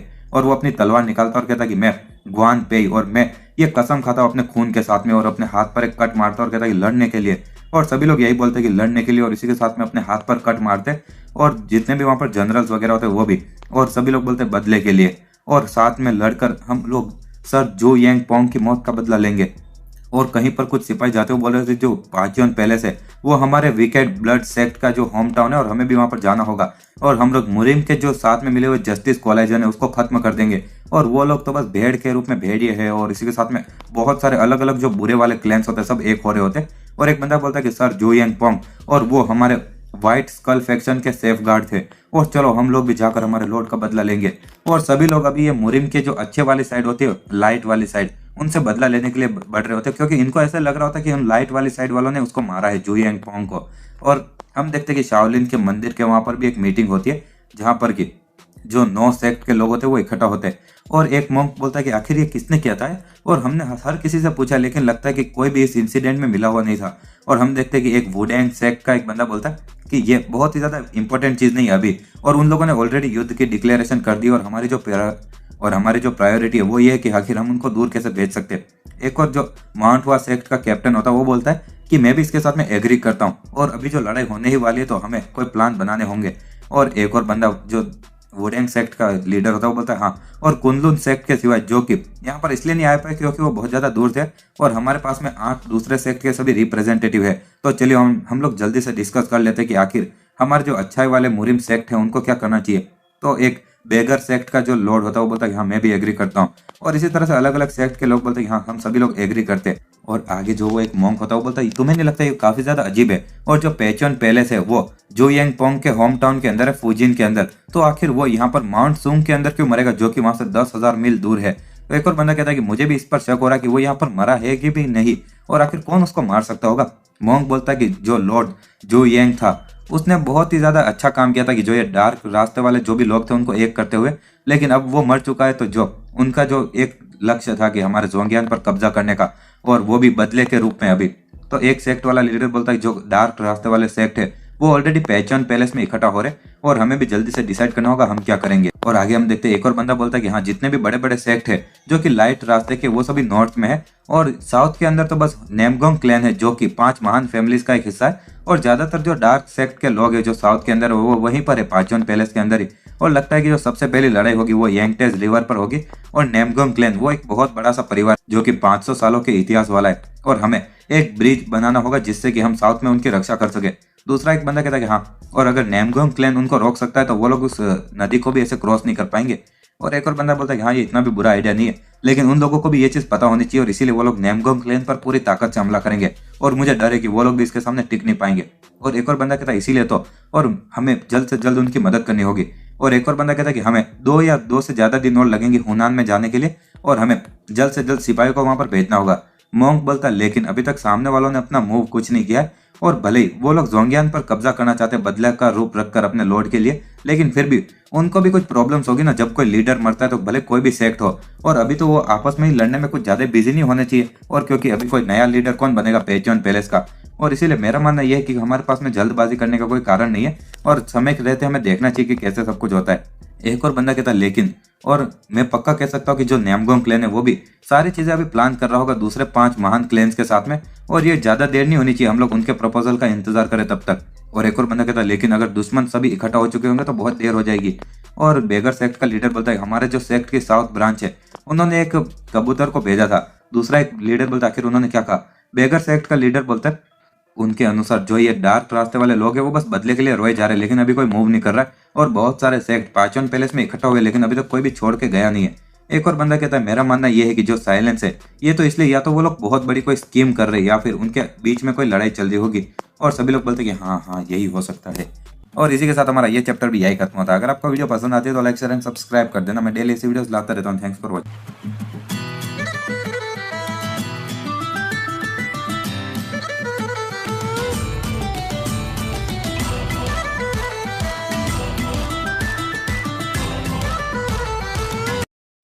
हेलो दोस्तों, और क्रूल मुरिम के इस चैप्टर की शुरुआत में हम देखते हैं कि जब वहां पर सभी सेक्ट वगैरह मीटिंग कर रहे होते तो एक बंदा बोलता भले कुछ भी हो लेकिन हमें जल्दी से जल्दी एक प्लान बनाना होगा। दूसरा बंदा बोलता किस चीज का प्लान। तो वो बंदा बोलता कि जो जो डार्क पाथ वाले सेक्ट है वो सभी लोग इकट्ठा हो चुके हैं पांचों पैलेस के अंदर, और हम सभी लोग बहुत ज्यादा बिखरे हुए और इसीलिए हमें भी साथ में मिलना होगा और हमारी ताकत को एक करना होगा। तो वो मोंग बोलता तो, और एक बंदा कहता तो तुम सलाह दे रहे हो कि हम लोग एक कोलाइजन बनाए और सारे लाइट पाथ वाले जितने भी अच्छे वाले सेक्ट है उनको एक कर दे। दूसरा बंदा बोलता है तो आखिर चीफ का क्या। एक और बंदा कहता है कि अगर अगर हम लोग एक अलायंस बनाने वाले, मतलब कि जस्टिस कोलाइजन मुरिम अलायंस ऐसा ही समझ लो। वो लोग बोलते हैं कि तो हमें ये भी डिसाइड करना होगा ना कि आखिर हेडक्वार्टर कहाँ पर होगा। और जिस बंदे ने आइडिया दिया होता है मन में सोचा अरे यार और हमारे पास में ये सारी बकवास का समय नहीं है। और तभी हम कहीं और का सीन देखते हैं जहाँ पर कि जो मॉन्क वगैरह होते सुबह को बहुत सारे कबूतर उड़ाते और वो सभी अलग अलग सेक्ट में जा रहे होते। आगे हम नेमगोंग क्लैन का सीन देखते हैं जहाँ पर कि एक कबूतर आता है और वहां पर नेमगोंग सेक्ट का जो एल्डर या फिर लीडर होता है वो ये पढ़ रहा होता है और बोलता है तो पेचोन पैलेस से लड़ने के लिए जो 9 सेक्ट है वो सब एक हो चुके हैं और बाद में ये चीजें कर रहे हैं। और सबसे पहले जो एक मुरिम अलायंस है मतलब कि जस्टिस कोलाइजन वो बनाई जाएगी ताकि हम पाचोन पैलेस से लड़ सके। और जो ये अलायंस है ये टेम्पररी अरेंजमेंट के कारण है और इसीलिए जब ये सिचुएशन खत्म हो जाएगी तो ये अलायंस को भी छोड़ दिया जाएगा। और इसी के साथ में हम देखते हैं कहीं और का सीन जहाँ पर कि एक तालाब जैसी जगह होती है, एक बंदा वो पढ़ रहा होता है चिट्ठी और वो बोलता है कि ये बिल्कुल भी ठीक नहीं लग रहा है। उसके सामने उसकी बीवी होती है और बोलते है कि क्या हुआ डियर, और वो आदमी बोलता है कि उन लोगों ने एक जस्टिस कोलाइजन बना दी है। आगे लिखा होता है सेकंड जो शाओलिन है वो इस कोलाइजन का हेड रहेगा और उनका जो लीडर है वो है ग्रैंड मास्टर इयोंग और साथ ही में वो यहाँ पर चीफ का रोल भी अदा करेंगे और जितने भी हर एक सेक्ट के लीडर है और जितने भी महान वॉरियर्स होंगे मुरिम के वो सभी एल्डर्स बनेंगे, समझे। और इसी के साथ में ये सब कुछ पढ़े जा रहे होते हैं और अलग अलग जगह पर बहुत सारे कबूतर आए जा रहे होते हैं और एक बंदा वो पढ़ता है और लिखा होता है कि तीसरा जो हर एक सेक्ट होगा उनको अपने कुछ स्टूडेंट को ढूंढना होगा और जो भी अच्छे अच्छे स्टूडेंट्स होंगे उनको इस जस्टिस कोलाइजन के अंदर भेजना होगा। और चौथा हर एक सेक्ट यहाँ पर जस्टिस कोलाइजन के सारे डिसीजन को बिना सवाल उठाए मानेगा। और आगे एक बंदा वो पढ़ते हुए बोलता चलो, और लगता है कि गैंगहो के अंदर अभी खून की नदियां बहने वाली है। और पीछे से एक इंसान आता बोलता पिताजी क्या आपने मुझे बुलाया था। तो उसका पिता बोलता कि जाओ और जाकर हमारे सबसे जो बेस्ट योद्धा है हमारे क्लैन के उनको तुरंत बुलाकर लेकर आओ। सामने वाला इंसान बोलता क्या, और आखिर मैं क्या पूछ सकता हूँ आखिर ऐसा क्यों है, और आखिर तो सामने वाला इंसान बोलता है कि जो जस्टिस कोलाइजन है उसको फॉर्म किया गया है और साथ ही में हर एक सेक्ट को उनके कुछ स्टूडेंट्स को वहां पर भेजना है और वो लोग पैचन पैलेस को इससे पहले कि वो कंट्रोल से बाहर हो जाए रोकने की कोशिश कर रहे हैं। और इसीलिए मैं भी यहाँ से जा रहा हूँ हमारे स्टूडेंट्स के साथ में नेमगोंग क्लैन की तरफ। और उसका जो बेटा होता बोलता है तो क्या मैं भी आपके साथ में चलूँ पिताजी। तो उसका पिता बोलता नहीं, और तुम्हें हमारे क्लैन की रक्षा करनी होगी एक हेड के रूप में, और मेरे पास में और कोई चीज करने के लिए नहीं है तो इसीलिए मैं जाऊंगा और अपने एक पुराने दोस्त से मिलकर आता हूँ। और सामने वाला बंदा बोलता लेकिन लेकिन हम लोग अभी पेचोन पैलेस से निपट रहे और हम आपको अकेले नहीं जाने दे सकते। उसका पिता बोलता है कि मुझे जल्दी से जाना होगा और क्योंकि ये पेचोन पैलेस है इसीलिए, और मुझे अपने दोस्त की मदद करनी होगी नेमगोंग सेंगिंग की, और इससे पहले कि उसको कुछ हो जाए। और इसी के साथ में हम कहीं और का सीन देखते हैं जहाँ पर कि घोड़े के ऊपर कोई जा रहा होता है और बोलता है इमरजेंसी, और सर मैं आपको यहाँ पर ये इन्फॉर्म करने के लिए आया हूँ कि जो पेचोन पैलेस है वो मूव करना शुरू कर चुके हैं। और एक इंसान कहता है क्या सच में, और आखिर किस तरफ। और इसी के साथ में हम सुबह का सीन देखते हैं जहाँ पर कि किसी रेगिस्तान जैसी जगह पर बहुत सारे लोग जा रहे होते हैं और एक इंसान बोलता है जल्दी करो और हमें जल्द से जल्द नेमगोंग फैमिली तक पहुंचना होगा इससे पहले कि पेचोन पैलेस पहुंच जाए। और जब वो सभी लोग जाए जा रहे होते रात को भी हम देखते हैं कहीं और कुछ लोग जा रहे होते और एक इंसान बोलता है भले ही हमें पूरी रात को ट्रेवल करना हो लेकिन हमें जूगे फैमिली तक पहुंचना होगा जो कि वुचेन डिस्ट्रिक्ट में है और सुबह तक। और एक बार जब हम लोग जूगे फैमिली के साथ में मिल जाएंगे तो बाद में साथ में मिलकर हम तुरंत नेमगोंग फैमिली की तरफ बढ़ेंगे। और जल्दी करो, और हमारे 5 सबसे महान परिवार है और इसीलिए हमें सबसे पहले वहां पर अलायंस की ताकत, और इसी के साथ में जो मुरिम अलायंस होती है उनके भी लोग सभी एक होने लगते हैं और नेमगोंग फैमिली के वहीं पर लड़ाई होने वाली सबसे पहले तो सब लोग वहीं पर पहुंच रहे होते। और हम देखते हैं कहीं और जहाँ पर कि एक औरत बोलती है लेकिन ये काफी ज्यादा डरावना है पिछले कुछ समय से और इतनी सारी अफवाहों के कारण। तो दूसरा आदमी बोलता है कि इतना ज्यादा डरने की जरूरत नहीं है डियर। और उसकी बीवी बोलती है लेकिन हमें तो ये भी नहीं पता कि आखिर पेचोन पैलेस कब हमला करेगा। वो आदमी बोलता है कि वो लोग जितने भी यहाँ पर जोंगियान के लाइट पाथ वाले जो सेक्ट है उनको अपना दुश्मन बनाने की हिम्मत भी नहीं करेंगे। और भले वो लोग कितने भी ताकतवर हो लेकिन हमारे जो लाइट पाथ वाले जो 9 सेक्ट एक हो चुके और साथ ही में 5 महान परिवार भी एक हो चुके हैं।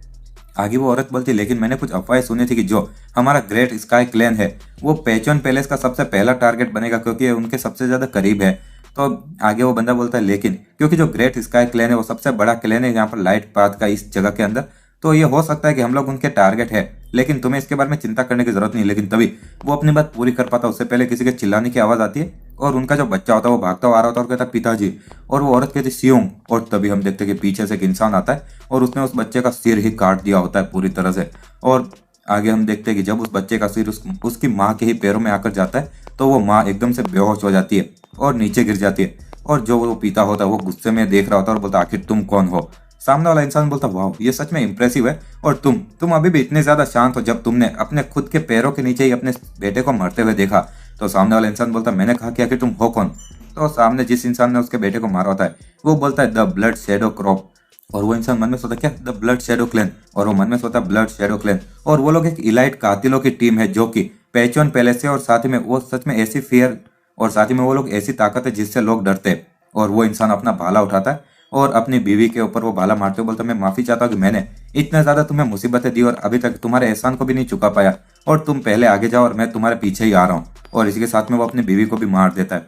सामने वाला असिस्टेंट मन में सोचता है कि वो सच में एक एक्स्ट्रा ऑर्डिनरी इंसान है यार, और मैं देख सकता हूँ कि आखिर कैप्टन ने मुझसे ऐसा क्यों कहा था कि मैं इस चीज को पर्सनली हैंडल कहूँ।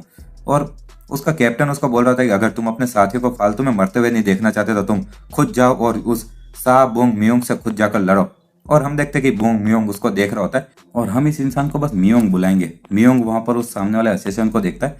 असिस्टेंट मन में सोचता है ये कितना डरावना, लेकिन मैं कोई ऐसा नहीं जो कि डर के मारे कांपूंगा। और मियोंग सामने से बढ़ता है और असिस्टेंट और दोनों की तलवारें टकराती है। मियोंग अपना भाला सामने लाकर एक हमला करता है और असिस्टेंट भी अपनी तलवार उसको डोज करते हुए एक मारता है और मियोंग की एक थोड़ी खरोच आती है। मियोंग मन में सोचता है डैम इट यार, और अगर ऐसे चलता रहेगा तो मैं अपने उन स्टूडेंट और जो भी मेरे रिश्तेदार जो ऑलरेडी अभी मर चुके हैं उनको अपनी शक्ल भी नहीं दिखा पाऊंगा। और सामने वाला असिस्टेंट जब एक तलवार से हमला करता है तो मियोंग एकदम से उसकी तलवार को रोक देता है और अपने हाथ को सामने ला लेता है और आगे उसका भाला साइड से जाता है और असिस्टेंट के गले पर थोड़ा सा कट लग जाता है। आगे मियोंग बहुत ही ज्यादा गुस्से में एक और हमला करता है और जो असिस्टेंट होता है वो अपने गले को पकड़ते हुए सोचता है डैम इट यार। और मियोंग जिसने कि उसकी तलवार को अपने हाथ में फंसा के रोक दिया होता है वापस तलवार निकालता है और उस असिस्टेंट को देता है। और आगे वो मियोंग बोलता है कि एक योद्धा और दूसरे योद्धा से इसी तरह से लड़ेगा। सामने वाला असिस्टेंट बोलता है थैंक यू और चलो इसको एक बार में सेटल कर देते हैं। और इसी के साथ में हम देखते हैं कि वो दोनों तैयार हो जाते हैं लड़ने के लिए। असिस्टेंट मन में सोचा चलो और मैं इस बार ये खतरनाक वाली एक ही स्ट्राइक में खत्म करूंगा।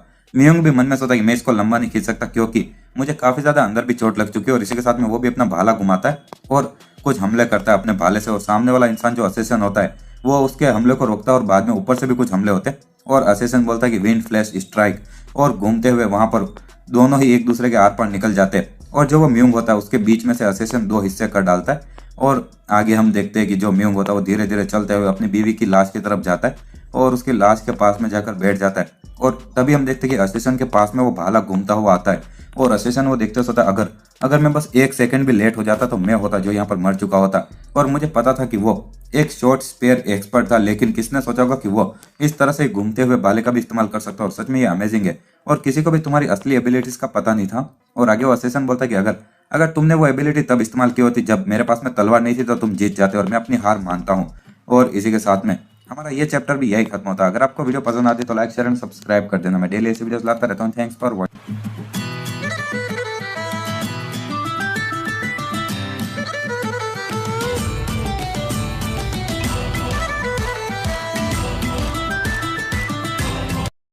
हेलो दोस्तों, और क्रूल मुरिम के इस चैप्टर की शुरुआत में हम देखते हैं कि जो वो असेसन होता है जब मियोंग मर चुका होता है उसको बोलता है कि अगर तुमने सच में वो एबिलिटी तब इस्तेमाल की होती जब मेरे पास में तलवार नहीं थी तो तुम जीत सकते थे, और मैं अपनी हार मानता हूँ। और इसी के साथ में जो मियोंग होता है वो भी उधर गिर कर मर जाता है। और हम कहीं और का सीन देखते हैं जहाँ पर कि पेचॉन पैलेस के अंदर एक बंदा बोलता है कि हम लोगों ने सारे जो क्लैन लाइट पाथ के अंदर फूजियान के अंदर थे उन पर कब्जा कर लिया है, और अलग अलग जगहों के नाम बताने लगता है। और जो वहां पर बीच में एक बंदा बोलता है वो सच में, और दूसरा जो एक आधा टकला बंदा होता है वो स्ट्रेटेजिस्ट होता है, वो बोलता है कि हाँ। और जो लाइट पाथ के जितने भी क्लैंस है और नॉर्थ की तरफ से उन लोगों को अभी तक इसके बारे में ये पता नहीं है। और बीच में जो लीडर होता है वो बोलता है कि हाँ, और जो बेगर सेक्ट है उन लोगों ने ऑलरेडी ये न्यूज को डिलीवर नहीं कर दिया गया होगा। तो स्ट्रेटेजिस्ट बोलता है कि क्योंकि जो ये बेगर सेक्ट है वो लाइट पाथ की आंखें है तो इसीलिए हमने उनको सबसे पहले मार दिया था। और ये तो हो ही नहीं सकता कि उनको इसके बारे में पता होगा, क्योंकि हमने बहुत सारे अलग अलग इन्फॉर्मेशन लिखी थी और बाद में बेगर सेक्ट के जो कबूतर थे उनसे वो उड़ा दिया था। और बहुत सारे जो कबूतर है वो ऑलरेडी यहाँ पर इधर उधर जाए जा रहे हैं और इसलिए अलग अलग इन्फॉर्मेशन से सब कंफ्यूज हुए जा रहे। तो इसका मतलब कि उनको कई दिन लग जाएंगे कि यही पता करने में कि आखिर जो ये न्यूज़ है वो सब सच है कि नहीं। और वो लीडर बोलता है एक्सीलेंट, बहुत अच्छे। स्ट्रेटेजिस्ट बोलता है कि हाँ, और ऐसा लगता है कि जो साउथ है वो ऑलरेडी हमारे पेचॉन पैलेस के हाथ में आ चुका है।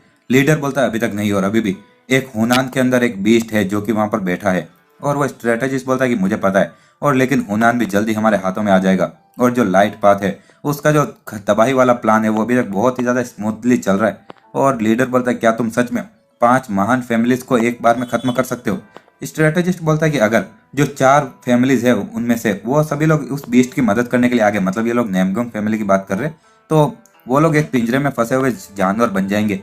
हेड बोलता है ओह, और सच में मैं ये देखने का इंतजार नहीं कर सकता, लेकिन मैं उससे भी ज्यादा इस चीज में इंटरेस्टेड हूँ कि आखिर जो भविष्य के प्लान अभी और हम आगे बढ़ाने वाले हैं।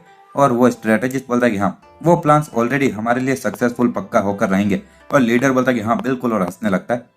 आगे हम कहीं और का सीन देखते हैं जहाँ पर कि एक कोई शहर जैसी जगह होती है और बहुत सारे लोग वहाँ पर ट्रेनिंग वगैरह कर रहे होते हैं। और एक इंसान किसी एक बम्बू के डाली के ऊपर होता है और उसके ऊपर से कूदते हुए तलवारबाजी की प्रैक्टिस कर रहा होता है। और वो बोलता है कि सबसे पहला infinite blue sky swords arts और इसी के साथ में ब्लू स्काई फॉलिंग फैल्कॉन, और वो ऊपर से कूदते हुए बहुत सारी तलवारें चलाता है और वापस डाली पर ही कूद कर बोलता है कि second of the infinite blue sky sword art और अल्टीमेट ब्लू स्काई, और इसी के साथ में वो 3-4 ऐसे आर्ट्स इस्तेमाल किए जा रहा होता है। और जब वो जमीन पर आता है और तभी उसको पीछे से आवाज आती है कि ओहो और जिन, और लगता है कि चीजें वैसी नहीं चल रही जैसा तुम्हें चाहिए। नहीं तो सामने वाला बच्चा बोलता है कि ओह और आप आ चुके हो ग्रैंडफादर।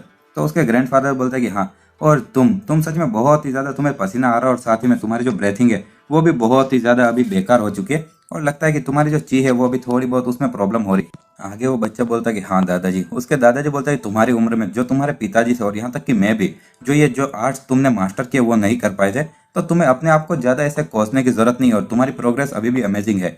वो बच्चा बोलता है कि मैं आपके इंपीरियल स्वॉर्ड आर्ट को जल्द से जल्द मास्टर करना चाहता हूँ। उसके दादाजी बोलते हैं कि जब एक बार तुम infinite blue sky sword art इस्तेमाल करोगे और उसको मास्टर कर लोगे तो मैं तुम्हें इंपीरियल स्वॉर्ड आर्ट भी सिखा दूंगा, भले तुम ना भी चाहो। और वो बच्चा बोलता है लेकिन भले मैं कुछ भी करूँ लेकिन मेरी प्रोग्रेस कुछ ज्यादा हो नहीं रही है। उसके दादाजी बोलते हैं कि जो दर्द तुम अभी देख रहे हो और ये तुम्हारे ज़ेनिथ स्टेज पर जाने से पहले का दर्द है, और एक इलाइट को ऐसा जो कि लगातार प्रैक्टिस करता है और बाद में अपने हमले के साथ में सारे मुश्किलों से आगे निकल जाता है। और इसी के साथ में उसके दादाजी बोलते हैं देखा जाए तो बहुत ही कम लोग होंगे जिनको कि अपना मास्टर खुद को वो बुला सकते होंगे, और ऐसी स्किल्स होना कि तुम एक मास्टर को भी हरा सकते हो और एक इलाइट को हरा सकते हो, उसको जेनिथ कहा जाता है। और ये क्लैन एल्डर बनने के लिए स्टैंडर्ड होता है हमारे, और अगर तुम ये सारी मुसीबतों को सामना करोगे तो तुम जल्दी जेनिथ पर पहुंच जाओगे। आगे वो बच्चा बोलता लेकिन आखिर जेनिथ से ऊपर वाला स्टेट क्या है? उसके दादाजी बोलते जेनिथ से ऊपर है एब्सोल्यूट जेनिथ, और साथ ही में जो लोग जिनकी की ची और स्किल मार्शल आर्ट में थोड़ी और बेहतर होती है एक्सपीरियंस के अनुसार, लेकिन जो असलियत में जेनिथ के ऊपर का स्टेज है वो है सबमिलेशन, और इसको डिवाइन सबमिलेशन भी कहा जाता है। और जैसा कि नाम से पता चल रहा होगा, और ये एक ऐसी चीज है जिसमें कि एक इंसान डिवाइनिटी के स्टेट में चला जाता है, और तुम्हें सबसे पहले अपनी ची गाइडेड स्वॉर्ड का इस्तेमाल करना सीखना होगा इससे पहले कि तुम इस स्टेट में जाओ। और वो बच्चा बोलता ची को इस्तेमाल करके तलवार को गाइड करना, तो उसके दादाजी बोलते कि हाँ, और ची गाइडेड स्वॉर्ड वो भी उसी लेवल पर आती है, और अपने ब्लेड को अपने हाथों से नहीं लेकिन अपनी ची का इस्तेमाल करते हुए गाइड करना। और ये सच में ये अलग अलग आर्ट्स है जो कि उस वॉइड स्टेट के अंदर तुम हासिल कर सकते हो, उससे भी ऊपर वाले। और वो बच्चा बोलता है आखिर आप कौन से लेवल पर हो ग्रैंडफादर? तो उसके दादाजी बोलते तुम सच में जानना चाहते हो, और अगर तुम इन्फिनिट ब्लू स्काई स्वॉर्ड को मास्टर करोगे तो तुम ऑलरेडी सबसे पहले स्टेज में आ जाओगे सब मिलिजेशन के, और इसका मुझे नाम बोलना नहीं आ रहा यार। और आगे वो बच्चा बोलता तो आखिर इस सब का मतलब क्या है? और उसके दादाजी बोलते कि अगर तुम ये सब कुछ मास्टर करोगे तो सबसे पहले स्टेज में आओगे, और अगर तुम सब मिलिजेशन के भी टॉप पर पहुंचना चाहते हो तो तुम्हें इंपीरियल स्वॉर्ड आर्ट को मास्टर करना होगा।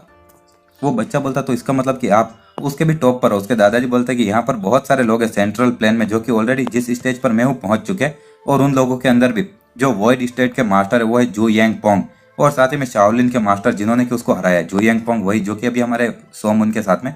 वो बच्चा बोलता क्या वॉइड स्टेट के ऊपर भी कोई स्टेज है?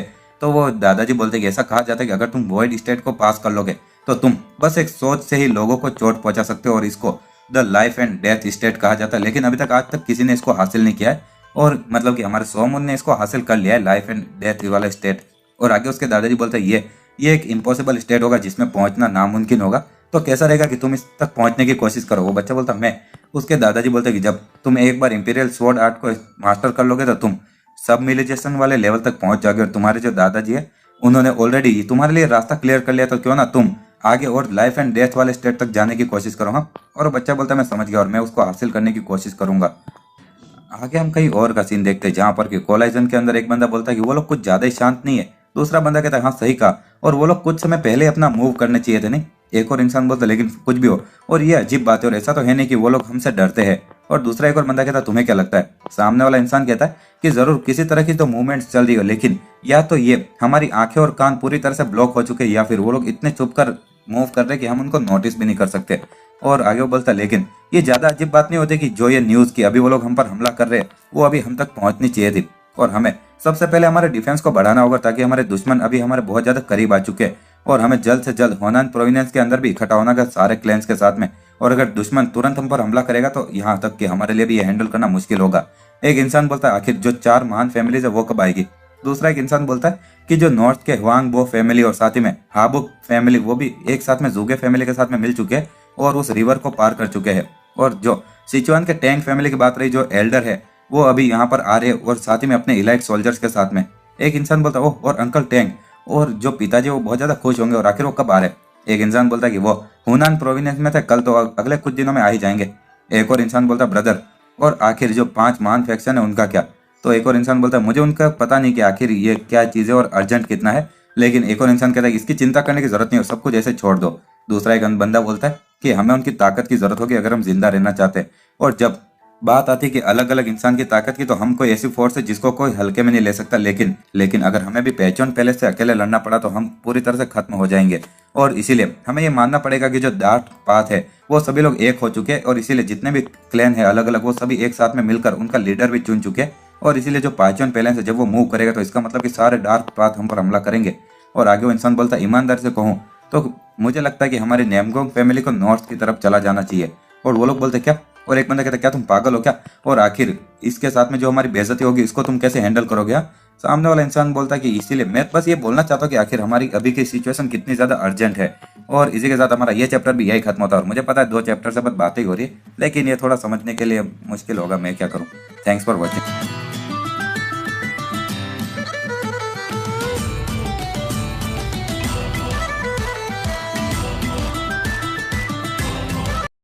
हेलो दोस्तों, और क्रूएल मुरिम के इस चैप्टर की शुरुआत में हम देखते हैं कि एक बंदा बोल रहा होता है कि अब तुम समझ सकते हो ना कि कितनी ज्यादा अर्जेंट सिचुएशन है हमारी। अगर हम लोग नेमगोंग फैमिली को जिंदा रखना चाहते तो हमें कहीं पर भाग जाना चाहिए, लेकिन हमें फिर भी यहाँ पर तब तक टिके रहना होगा अगर हम जिंदा बचना चाहते हैं, जब तक कि जो 9 सेक्ट है और साथ ही में जितने भी दूसरे क्लैंस है नॉर्थ से वो हमारी मदद करने के लिए ना आ जाए। और क्योंकि जो जस्टिस कोलाजन है वो बन चुकी है तो हर एक सेक्ट से मास्टर भेजे जा रहे हैं। लेकिन प्रॉब्लम यह है कि क्या हम लोग तब तक टिक पाएंगे जब तक वो यहाँ पर ना पहुंच जाए। और सामने वाला इंसान बोलता है कि हाँ, और ये एक अर्जेंट सिचुएशन है और जैसा कि तुमने कहा, लेकिन तभी वहां पर कोई भागता होता है और कहता कि सर और ये एक इमरजेंसी है। और दूसरा वो बंदा बोलता है आखिर क्या है प्रॉब्लम? तो वो जो इंसान आया होता है वो बोलता है जो पहचान पहले से उसने हमें चैलेंज किया है। और आगे वो सामने वाला इंसान बोलता है कि हाँ हमें इसकी ऑलरेडी उम्मीद तो थी ही। और एक इंसान बोलता है उन्होंने हर एक क्लेन जो कि फूजियान से लेकर अलग अलग जगह पर है सबको सरेंडर करने पर मजबूर कर दिया और पूरी स्पीड से हमारी तरफ आ रहे हैं अभी। और सभी लोग बोलते क्या कहा तुमने? और एक बंदा कहता तो अभी लोग वो क्या इस तरफ आ रहे हैं? और इसी के साथ में वो लीडर बोलता आखिर ये कैसे हो सकता है? और सामने वाला बोलता है कि हाँ एक बेगर सेक्ट का फॉलोवर था जो कि नेचंग ब्रांच ऑफिस से आया है। और वो लीडर बोलता है जल्दी से उसको यहाँ पर लेकर आओ। और हम देखते हैं कि इंसान जिसको चोट लगी हुई होती है और वो बोलता है कि मैं योन बी हूँ जो कि बेगर सेक्ट से हूँ नेचंग ब्रांच ऑफिस से। लीडर बोलता है आखिर तुमने क्या देखा? तो वो बेगर बोलता है कि एक जो कबूतर था उससे बहुत सारे मैसेज भेजे गए थे अलग अलग जगह पर जो कि दुश्मन को देख रहे थे। और साथ ही में उन्होंने कहा कि यहाँ पर कोई भी दुश्मन के अलग अलग मूवमेंट्स नहीं थे, लेकिन अचानक से 2 दिन पहले सभी लोग मारे गए थे और यहाँ तक कि हमारे ब्रांच लीडर भी। और इसीलिए सभी लोग इधर उधर भाग गए थे और जो ब्रांच लीडर उन्होंने मुझे यहाँ पर भेजा था इससे पहले वो मरे थे। और सामने वाला लीडर बोलता आखिर कैसे हो सकता है? और क्या ये फैक्ट की जो जितने भी लाइट पाथ के क्लैन है उन लोगों ने ऑलरेडी सरेंडर कर दिया ये? तो सामने वाला बेगर बोलता है ये भी सच है और एक भी क्लैन जिंदा नहीं बचा और सब खत्म हो चुके हैं यहाँ पर इस रास्ते में। और वो लोग बोलते हैं हे भगवान। और एक इंसान बोलता है ब्रदर, और जल्दी से जितने भी लोग हैं दूसरे सभी को इन्फॉर्म कर दो कि लाइट पाथ के क्लैन को यहाँ पर इकट्ठा करे। और पीछे से एक बंदा आता है बोलता नहीं, और वो लोग ऑलरेडी यहाँ पर उनका हुनैन प्रोविंस में कब्जा करना खत्म नहीं हुआ है काम। और लीडर बोलता कि हाँ, और सीन में से किसी ने कहा था कि एक भी क्लैन बचा नहीं है। तो बीच वाला बंदा बोलता कि हाँ, लेकिन अगर एक सरप्राइज अटैक करना है तो वो जो तुम्हें एकदम अच्छे से करना होगा। जो बेगर सेक्ट है वो सबसे ज्यादा नजदीक था पहचान पैलेस के, तो दुश्मन ने सबसे पहले उन पर हमला किया और बाद में उन लोगों ने उसी जगह से अलग अलग और गलत इन्फॉर्मेशन इधर उधर फैलाई। और जब यहाँ पर हुनैन प्रोविंस में हमारा जो इन्फॉर्मेशन नेटवर्क है वो दूसरे बेगर सेक्ट से भी ज्यादा तेज है, लेकिन यहाँ पर अभी तक कोई बुरी खबर नहीं आई है। लीडर बोलता है हाँ सही कहा। दूसरा वो बंदा कहता है हाँ, और हम लोग सच में सबसे लास्ट टारगेट होंगे उनके। और तभी वहां पर नेमगोंग फैमिली का जो लीडर होता है, मतलब कि वो दादाजी, वो आता है और कहता है कि मैंने तुम्हारी सिचुएशन वगैरह सुन ली कमांडर से, तो क्या तुम्हें कुछ सॉल्यूशन का पता चला है? और सामने वाला इंसान बोलता है कि हमें कुछ समय की जरूरत पड़ेगी और अगर हम लोग 5 दिनों तक यहाँ पर टिके रहे तो हम लोग जिंदा बच जाएंगे और नहीं तो हम लोग मारे जाएंगे। और एक वो इंसान बोलता है कि हाँ, लेकिन अगर वो लोग अपनी सारी फोर्स को यहाँ पर एक साथ में इधर हमला करने के लिए भेजेंगे तो हमारे जितने भी साथी फोर्स है वो यहाँ पर आने से पहले हम खत्म हो जाएंगे और हम लोग भाग सकते हैं नॉर्थ में जस्ट इन केस। तो सभी लोग उसको गुस्से में देखने लगते हैं। वो एल्डर बोलता है कि इम्पॉसिबल, और भले हमारी फैमिली यहाँ पर खत्म हो जाए लेकिन हम लोग यहाँ से भागेंगे नहीं और सभी लोग यहाँ पर मौत तक हमारे फैमिली के गर्व को बचाएंगे, समझे। और इसी के साथ में हम देखते हैं कि कहीं और पर सभी लोग बातें किए जा रहे होते हैं कि नेमगोंग फैमिली के कुछ 300 वॉरियर और अलग अलग क्लैन से मिलाकर टोटल कुछ 500 लोग हो चुके हैं। और आगे वो बताता है प्लस 300 वॉरियर्स लाइट पाथ के भी यहाँ पर इकट्ठा हुए और हमारे पास में 800 सिपाही है। और एक इंसान बोलता है लेकिन जो दुश्मन है वो हमसे ट्रिपल साइज की फोर्स वाला है। और एक बुढ़ा इंसान बोलता है बस तुम बोलो और मैं वहां पर चला जाऊंगा। तो हेड बोलता है नहीं नहीं, और मैं आपके ड्यूटी के सेंस को समझ सकता हूँ लेकिन आपको वहां पर खुद जाने की जरूरत नहीं है और आपके कोई रिस्पॉन्सिबिलिटी नहीं कि आपको यहाँ पर लाइट पाथ के स्टूडेंट की रक्षा करनी पड़ेगी। और एक इंसान बोलता है कि अगर तुम छुप कर हमला करना चाहते हो तो स्टेल्थ आर्ट के मास्टर्स को ही भेजना होगा और ये ऑपरेशन बस दुश्मन को ऐसे ही दिमाग खराब करने के लिए, तो हमें हमला करके वापस भागना होगा जल्द से जल्द। और दूसरा एक इंसान बोलता है तो मैं अब मेरे उस योंग को रेकमेंड करूंगा, और भले वो एक लड़की है लेकिन वो बहुत ही ज्यादा छुपने के आर्ट्स में सुपीरियर है अपने सारे भाइयों से, और उसकी नॉलेज भी काम की है। एक और इंसान बोलता है अगर हम लोग एजिलिटी आर्ट की बात करें तो मेरे भतीजे भी काम आएंगे। और इसी तरह से वो लोग लिस्ट बनाते, और हम देखते हैं कि कोई बोलता है जो पेचॉन पहले से वो ऑलरेडी मूव करना शुरू कर चुका है। और जो सेक्ट की मीटिंग होती है वहां पर भी लोग बात कर रहे होते, और वो लोग बोलते ज्यादातर जो साउथ है वो उनके हाथ में पड़ चुका है। और एक और इंसान बोलता क्या, और साउथ एक रात में उनके हाथ में आ गया, आखिर ये कैसे हो सकता है, और कल तक तो हमने कुछ सुना ही नहीं था। जो पेट्रियार्च मॉन्क होता है वो बोलता है कि मुझे भी नहीं पता, लेकिन यहाँ पर हर एक जगह से कबूतर आ रहे हैं हमारे ऑफिस पर। और एक और इंसान बोलता है हे भगवान, और मुझे डर है कि हम लोग उनकी स्कीम में फंस चुके हैं। दूसरा बंदा बोलता कौन सी स्कीम। सामने वाला इंसान बोलता है कि हम लोग बस जो बेगर सेक्ट से जितनी भी बातें सुन रहे थे उन पर यकीन कर रहे थे, और जरा ये देखो चीजें कैसी है। और लगता है कि जो बेगर सेक्ट का जो ब्रांच था उस जगह पर नजर रखने वाला वो ऑलरेडी पूरी तरह से खत्म हो चुका है। और जितने भी ये कबूतर हमें इतने समय तक मिले वो सारी गलत इन्फॉर्मेशन थी जो कि पेचॉन पैलेस ने भेजी थी। सामने वाला इंसान बोलता आखिर ये कैसे हो सकता है, और हमारा साउथ का लाइट पाथ सब खत्म हो चुका है। और एक और इंसान बोलता अभी तक नहीं, और अभी तक हुनान से कोई न्यूज नहीं आई कि नेमगोंग फैमिली खत्म हो चुकी है और वो लोग अभी भी वहीं पर है, और अभी ज्यादा देर नहीं हुई, और हम लोग जल्द से जल्द नेमगोंग फैमिली की मदद करने के लिए हमें बचाना होगा उनको किसी भी कीमत पर, और हमें जल्द से जल्द साथियों को भेजना चाहिए। मोंक बोलता आखिर तुम सबको क्या लगता है। सभी लोग बोलते भले ही हमारे कितनी भी तेजी से हम सिपाही भेजे, लेकिन हर एक स्टूडेंट को भेजने में भी आधा महीना लगेगा, तब तक ज्यादा देर नहीं हो जाएगी। एक और इंसान बोलता है हमें साउथ को छोड़ देना चाहिए और यहाँ पर यांगटेज रिवर पर सभी फोर्स को इकट्ठा करना चाहिए। और आगे एक इंसान बोलता है जितने भी 4 महान फैमिलीज थे उन्होंने तो ऑलरेडी नेमगोंग फैमिली की मदद करने के लिए एक्शन ले लिया है, और अगर हम लोग मदद नहीं करेंगे तो वो खतरे में पड़ जाएंगे। और इसी तरह से वो मीटिंग चले जा रही होती है और तुम लोग बोर ना हो जाओ, और इसीलिए सब लोग अंत में यही डिसाइड करते कि वो अपने कुछ गिने चुने स्टूडेंट्स को वहां पर भेजेंगे जल्दी से भेजने के लिए। और आगे हम कहीं और का सीन देखते हैं जहाँ पर कि जो यांग पोंग होता है पेचॉन पैलेस का लीडर, वो एक जगह पर होता है और उसको कोई लोग बोल रहे होते कि मतलब बातें कर रहे होते, वो सुन रहा होता है। बोलते कि आखिर क्या, और तुम यहाँ पर साउथ में एस्कॉर्ट्स नहीं भेजते आखिर क्यों। एक और इंसान बोलता क्योंकि जो पेचॉन पैलेस का लीडर है वो मर चुका है, तो गैंगो के अंदर का वातावरण बहुत ही ज्यादा बेकार हो चुका है, और खास करके साउथ में जहाँ पर बहुत सारे डार्क पाथ के क्लैन है। और दूसरा एक बंदा कहता है मुझे पता नहीं कि अगर वो लोग हमारे ट्रेवल्स को बिगाड़ेंगे, लेकिन हम आपकी सेफ्टी की गारंटी नहीं दे सकते। एक और इंसान बोलता है कि वो सभी लोग लुटेरों से अलग है और कोई फर्क नहीं पड़ता कि अगर हम लोग उड़ के जाए या रैंक के जाए, लेकिन हम लोग उनके सामने टिक ही नहीं सकते। एक और इंसान बोलता तो इसीलिए हम लोग सुरक्षित रहने वाले, और इसीलिए जब तक ये सिचुएशन शांत नहीं हो जाती है तो वहां पर कोई भी एस्कॉर्ट्स वगैरह नहीं जाने वाले जब तक कि गवर्नमेंट कुछ रिक्वेस्ट ना कर दे। और सोमन बोलता तो आखिर मेरा क्या यार, जो कि इतने समय से यहाँ पर फालतू में काम कर रहा था क्या। और इसी के साथ में वो जोर से चिल्लाता है, और एक वो बुढ़ा आदमी बोलता है बच्चे और आखिर क्या, और तुम अचानक से अपने बाल के तोड़ रहे हो। सोमन बोलता तो आखिर मैं सिचुआन में कब तक पहुंचूंगा। एक इंसान बोलता कि हाँ इस बंदे को देखो, तुम सच में काफी ज्यादा एक्सपीरियंस वाले हैंडीमैन नहीं बन गए हो। दूसरा एक बंदा बोलता चलो, और अब तुम खुद अकेले सिचुआन में जा सकते हो नहीं, और अगर कुछ और महीने तुम ट्रेवल करोगे, और ये बहुत ही ज्यादा मुश्किल होगा लेकिन इम्पॉसिबल नहीं होगा सिचुआन में जाना, और अगर तुम्हारी जो नौजवानी और मुसीबतों को देखकर तुम्हें अच्छा एक्सपीरियंस मिलेगा। सोमून मन में सोचा कि सच बात तो है, और मैं यहाँ पर ऐसे भटकते हुए नहीं रह सकता, और मेरे पास में पैसा भी हो, ठीक है चलो, और मुझे थोड़ा एक्सपीरियंस भी मिल चुका और मैं अकेला जा सकता हूँ। और इसी के साथ में वो अगले दिन उन सबको अलविदा बोल रहा होता है। एक इंसान बोलता ठीक है चलो, और मैटर ऑफ फैक्ट मुझे लगा ही था कि जब मैंने सुना कि एस्कॉर्ट साउथ में नहीं जाने वाले तो तुमने डिसाइड कर ही लिया जाने का। सोमन बोलता कि हाँ, और आपने इतनी जो मेरी मदद की उसके लिए शुक्रिया। सामने वाला इंसान बोलता है कि अगर तुम जोशन में वापस जाना चाहते हो तो तुम्हें यहाँ से जाना होगा और हम तब मिलेंगे, और साथ ही में ये हमारे एजेंसी लीडर ने दिया है और ये तुम्हारे खर्चे वगैरह के लिए, तो प्लीज इसको रख लो। और सोमन वो लेता और बोलता सबके लिए शुक्रिया, और सभी लोग बोलते अलविदा। और जो पेचॉन पैलेस का लीडर होता है यांग पोंग, वो बोलता है हाँ ठीक है, और सभी लोग सुरक्षित रहना, और ये शर्म की बात है कि हमें ऐसे जाना पड़ रहा है। और सोमन उसको देखता और बोलता है एक मिनट, और आखिर तुम कहाँ जा रहे हो। तो वो दादाजी बोलते हैं आखिर तुम्हारा मतलब क्या, मैं तुम्हारे साथ में जा रहा हूँ। सोमन बोलता है लेकिन तुम्हारी बॉडी बिल्कुल ठीक नहीं, और तुम इतनी दूर तक कैसे ट्रेवल करोगे, और तुम मूव कर सकते हो तो हमें अलग जाना चाहिए नहीं। और इसी के साथ में सोमन वहां से भागने लगता है, और वो दादाजी भी उसके पास में पहुंच जाते हैं और कहते हैं कि एक मिनट, और हम लोग तो परिवार है नहीं, और ऑफकोर्स मुझे तुम्हारे साथ में ही तो जाना पड़ेगा। और इसी के साथ हमारा ये चैप्टर भी यही खत्म होता है। अगर आपको वीडियो पसंद आती है तो लाइक शेयर एंड सब्सक्राइब कर देना, मैं डेली ऐसी वीडियोस लाता रहता हूँ। थैंक्स फॉर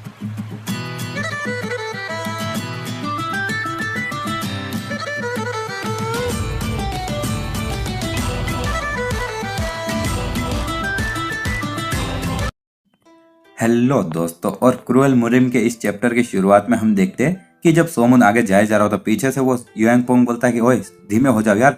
और सोमन बोलता है कि आखिर तुम मुझे इतना ज्यादा फॉलो ही क्यों कर रहे हो और मेरा दिमाग खराब क्यों कर रहे हो। वो बुढ़ा आदमी बोलता है अरे यार, और मुझे लगता है हम कुछ ज्यादा ही तेज चल रहे हैं और उसके कारण मेरी जो चोट लगी थी वो वापस खुल चुकी है। और ये सच में वो जो चीज पहले मुझे तुम उठाकर लेकर जा रहे थे उस पर राइड करना काफी ज्यादा कंफर्टेबल था। और बाद में सोमन वहां पर कुछ बम्बू वगैरह काटते बोलता है आखिर मैंने पिछली जिंदगी में कौन सा गुनाह किया था यार। और आगे उसके दादाजी बोलते चलो और अब मैं आराम से सो रहा हूँ तो तुम एकदम स्मूथली ड्राइव करना। सोमन बोलता आखिर आखिर मुझे इस बुढ़े इंसान को बचाना ही क्यों था। और तभी एक पत्थर पर जब वो गाड़ी जैसी चीज टकराती है तो वो दादाजी बोलते ओए बच्चे और ठीक से ड्राइव करो, और क्या तुमने शराब पी है क्या, और मैं अभी इतनी शांति से सो रहा था और तुमने अब मुझे पूरी तरह से जगा दिया और मेरी नींद मुझे वापस दो। और सोमन बोलता अरे यार, और सच में ऑलमोस्ट ऐसा लग रहा है जैसे कि मेरे दादाजी ही यहाँ पर आ गए हैं। और इसी के साथ में हम कहीं और का सीन देखते जहाँ पर एक सिटी के अंदर जब वो दोनों पहुंच जाते तो वो यांगफोंग बोलता अरे यार, और भूखा रहने से मेरा इसे लेटना भी मुश्किल हो चुका है, और कैसा रहेगा कि हम लोग यहाँ पर कुछ खाने के लिए ढूंढ ले। सोमन बोलता है नहीं, हमें बहुत दूर तक जाना है और इसीलिए हमें यहाँ पर फालतू में बैठना नहीं चाहिए और चलते रहना चाहिए। वो दादाजी बोलते हैं और चीज़ों को उठाकर जाना बहुत ही ज़्यादा हार्ड वर्क है और इसलिए तुम्हें अच्छे से खाना तो चाहिए कम से कम। सोमन बोलता है मुझे मुश्किल इसलिए हो रही क्योंकि कोई ऐसा इंसान जो कि ऐसे नाटक करा जैसे उसको फर्क पड़ता हो। वो दादाजी बोलता है कि अगर अगर तुम खाने को स्किप करोगे जब तुम नौजवान हो तो तुम्हें बाद में हेल्थ की प्रॉब्लम्स होगी, समझे। सोमन बोलता मेरे पास में पैसे नहीं है। तो बुढ़ा आदमी बोलता झूठ है, और मैंने देखा था कि तुम पेमेंट वगैरह कलेक्ट कर रहे थे अपनी नजरों से ही, समझे। और सोमन बोलता कि वो पैसा तो एक गिफ्ट है जो कि मैं अपनी होने वाली दुल्हन के लिए कुछ गिफ्ट खरीदूंगा, समझे।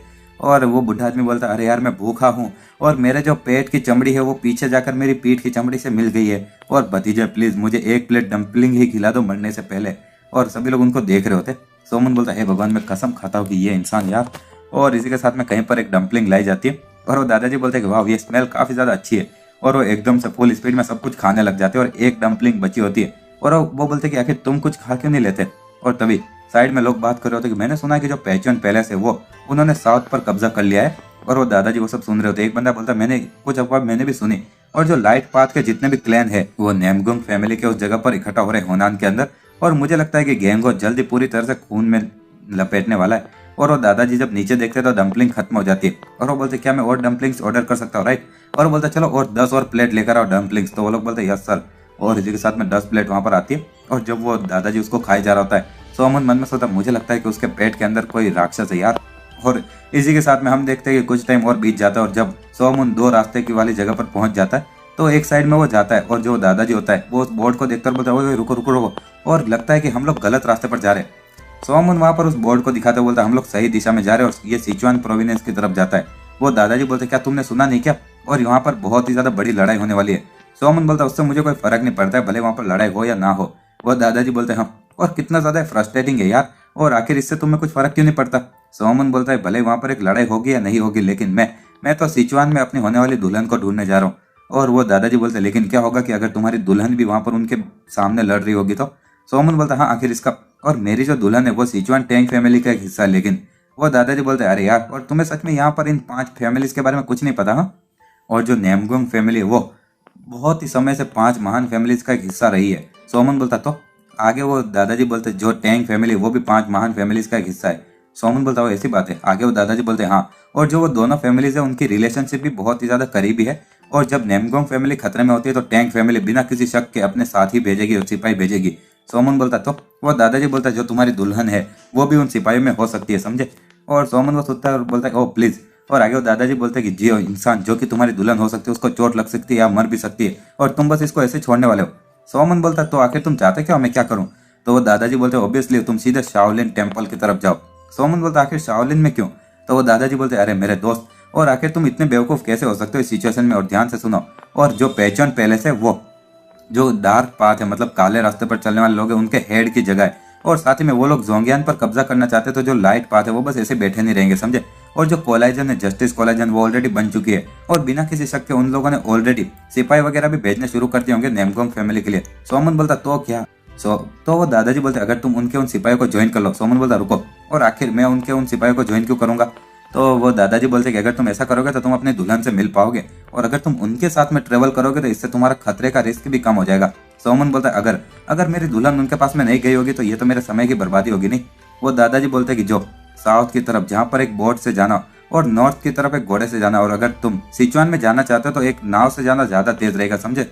और एक पानी का रास्ता भी वहां पर, तो अगर तुम्हारी दुल्हन वहां पर नहीं हुई तो तुम बस एक बोट ले सकते हो सिचुआन की ओर, समझे। सोमन बोलता हाँ एक बोट। हाँ, और आगे उसके दादाजी बोलते कि अगर तुम्हारी जो दुल्हन है वो यहाँ पर नहीं हुई तो जो टैंक फैमिली के मेंबर्स होंगे वो तो वहीं पर होंगे नहीं, और ये बेहतर नहीं रहेगा कि तुम वहां पर तुरंत जाने की जगह पर सुबह जाकर उनको हेलो बोल दो। सोमन बोलता मैं समझ गया, और आखिर तुम क्या बोल रहे हो, लेकिन आखिर वो लोग मुझे ज्वाइन क्यों करने देंगे। तो वो दादाजी बोलते 1 मिनट, और तुम्हारा तो काफी ज्यादा एक अच्छा बैकग्राउंड नहीं है। सोमन बोलता हाँ बैकग्राउंड, तो वो दादाजी बोलते कि जो शाओलिन का खजाना जिससे कि मेरी जिंदगी बचाई थी तुमने, द सेलेस्टियल पैलेट, और वो बस एटलीस्ट एक शाओलिन का जो एल्डर होता वही ला सकता है, समझे, या उससे ऊपर, और क्या मैं गलत हूँ? सोमन बोलता वो दादाजी बोलते अगर जो शाओलिन का एल्डर है जिसने कि तुम्हें वो खजाना दिया है वो रेकमेंड करेगा तो तुम पास हो जाओगे, समझे। सोमन बोलता अरे यार इसके जैसा एक बुढ़ा इंसान, और ये सच में कुछ ज्यादा ही समझदार है, ये अमेजिंग चीज है देखने में भी। और इसी के साथ में हम देखते हैं कि वापस कहीं पर जहाँ पर कि सोमन बोलता है मॉन्क मुहे और काफी ज्यादा समय हो चुका है। नहीं, सामने वाला मॉन्क बोलता है 1 मिनट, तुम तो ईओएलजी 100 मुनो नहीं, और आखिर तुम वापस क्यों आ गए? सोमन बोलता है कि मैं यहाँ पर एल्डर से मिलने के लिए आया हूँ। वो मॉन्क बोलता लेकिन जो तुम्हारे साथ में इंसान है वो? सोमन बोलता वो मेरा दूर का रिश्तेदार है। तो वो दादाजी बोलता हो और मेरा नाम ईओएलजी ग्वैंग है। सामने वाले वो मॉन्क बोलता है ओह, और मेरा नाम यह और स्वागत है। और इसी के साथ में हम देखते हैं कि जब वो बुढ़ा आदमी इधर उधर देख रहा होता है वो सोचता है कि तो ये 40 साल हो चुके हैं। और इसी के साथ में वहां पर जो वो मॉन्क होता है वो नींद में नीचे गिर जाता है और कोई बोलता है कि है और ग्रेट मास्टर। और तभी वो बोलता है ओह मोमो, और आखिर क्या हुआ? तो मोमो आते हुए बोलता है कि हमारे पास में कुछ मेहमान है। और वो मॉन्क बोलता है ओहो, और जरा ये देखो, ये तो तुम हो ना ईएलजी, और आखिर कितने समय से नहीं मिले। नहीं, वुमन सोमन बोलता है कि हाँ, और आप ठीक तो थे ना? तो मॉन्क बोलता है कि ये मैं वही हूँ, सेम बुढ़ा इंसान। साथ में जो यांग पोंग होता है वो मन में सोचता है जो ये बुढ़ा प्रीस्ट था जिसने की मेरे जोश को बस एक लकड़ी से तोड़ दिया, और वो मेरे दिल पर एक बहुत बड़ा बोझ बन चुका था जब मैं पेचुअन पैलेस के अंदर था 40 साल से। और किसने सोचा होगा कि मैं जब पेचुअन पैलेस से बाहर निकाल दिया जाऊंगा तब उससे ऐसे मिलूंगा। और वो मॉन्क बोलता है आखिर ये कौन है? तो वो यांग पोंग बोलता है कि ओह काफी ज्यादा समय हो चुका है नहीं एल्डर, और तुम बिल्कुल नहीं बदले हो। और वो मॉन्क कुछ समझ नहीं पाता है। वो यांग पोंग बोलता है क्या तुम्हें याद नहीं क्या? और मैं तुम्हें ब्लेम नहीं करता, और सच में काफी ज्यादा लंबा समय हो चुका है। और वो एल्डर एकदम से चौंक जाता है और कहता ओह तो ये तुम, और सच में तुमसे मिलकर अच्छा लगा। और वो एल्डर उसको खींचकर साइड में ले जाता है और कहता चलो एक पल के लिए यहाँ पर आओ। और सोमन बोलता है वो लोग जरूर कोई दोस्त होंगे पुराने, नहीं। और वो मॉन्क बोलता है कि मैं सच में बहुत ही ज्यादा उदास था जब मैंने वो न्यूज सुनी, और जैसा कि मुझे लगा था तुम्हारे जैसा कोई इंसान इतनी आसानी से नहीं मर सकता। वो बुढ़ा आदमी बोलता है चीजें इस तरह से हो गई क्योंकि मैं थोड़ा सा मुझ में कमी थी इसलिए। वो मॉन्क बोलता बकवास, और ईमानदार से कहा जाए तो अगर अगर तुम अपने आप को और ज्यादा जोश में रखते तो पूरा चाइना ऑलरेडी तुम्हारे हाथों में आ चुका होता। तो वो जो यांग पोंग होता है वो बोलता है नहीं लेकिन तुमने मुझे रोक दिया था नहीं। और क्या तुम्हें याद है तब मैंने क्या कहा था? और अगर मैं जब वापस कभी शाओलिन में आऊंगा तो मैं धर्म ट्रिपल ब्लेड को जो मास्टर कर दूंगा। और इसी के साथ में मॉन्क बोलता है हाँ, और मुझे याद है तुमने कुछ कहा तो था, और क्या तुम्हें कुछ रियलाइज हुआ? तो वो सामने वाला इंसान बोलता है मुझे पता नहीं कि आखिर ये क्या है लेकिन मैं कॉन्फिडेंट हूँ। मॉन्क बोलता है ऐसी बात है और मैं सच में देखना चाहता हूँ, आखिर तुम मुझे कब दिखाओगे? बुढ़ा आदमी बोलता है मेरी बॉडी के तो शेप बिल्कुल अभी ठीक नहीं है, लेकिन मेरा जो स्टूडेंट है उसने ऑलरेडी उस स्टेज को पीछे छोड़ दिया, और इसीलिए मैं जल्द ही वो देखूंगा और तुम्हें वो दिखा कर रहूंगा। और मॉन्क बोलता है तुम्हारा स्टूडेंट, और लगता है कि तुम्हें उससे नफरत नहीं है।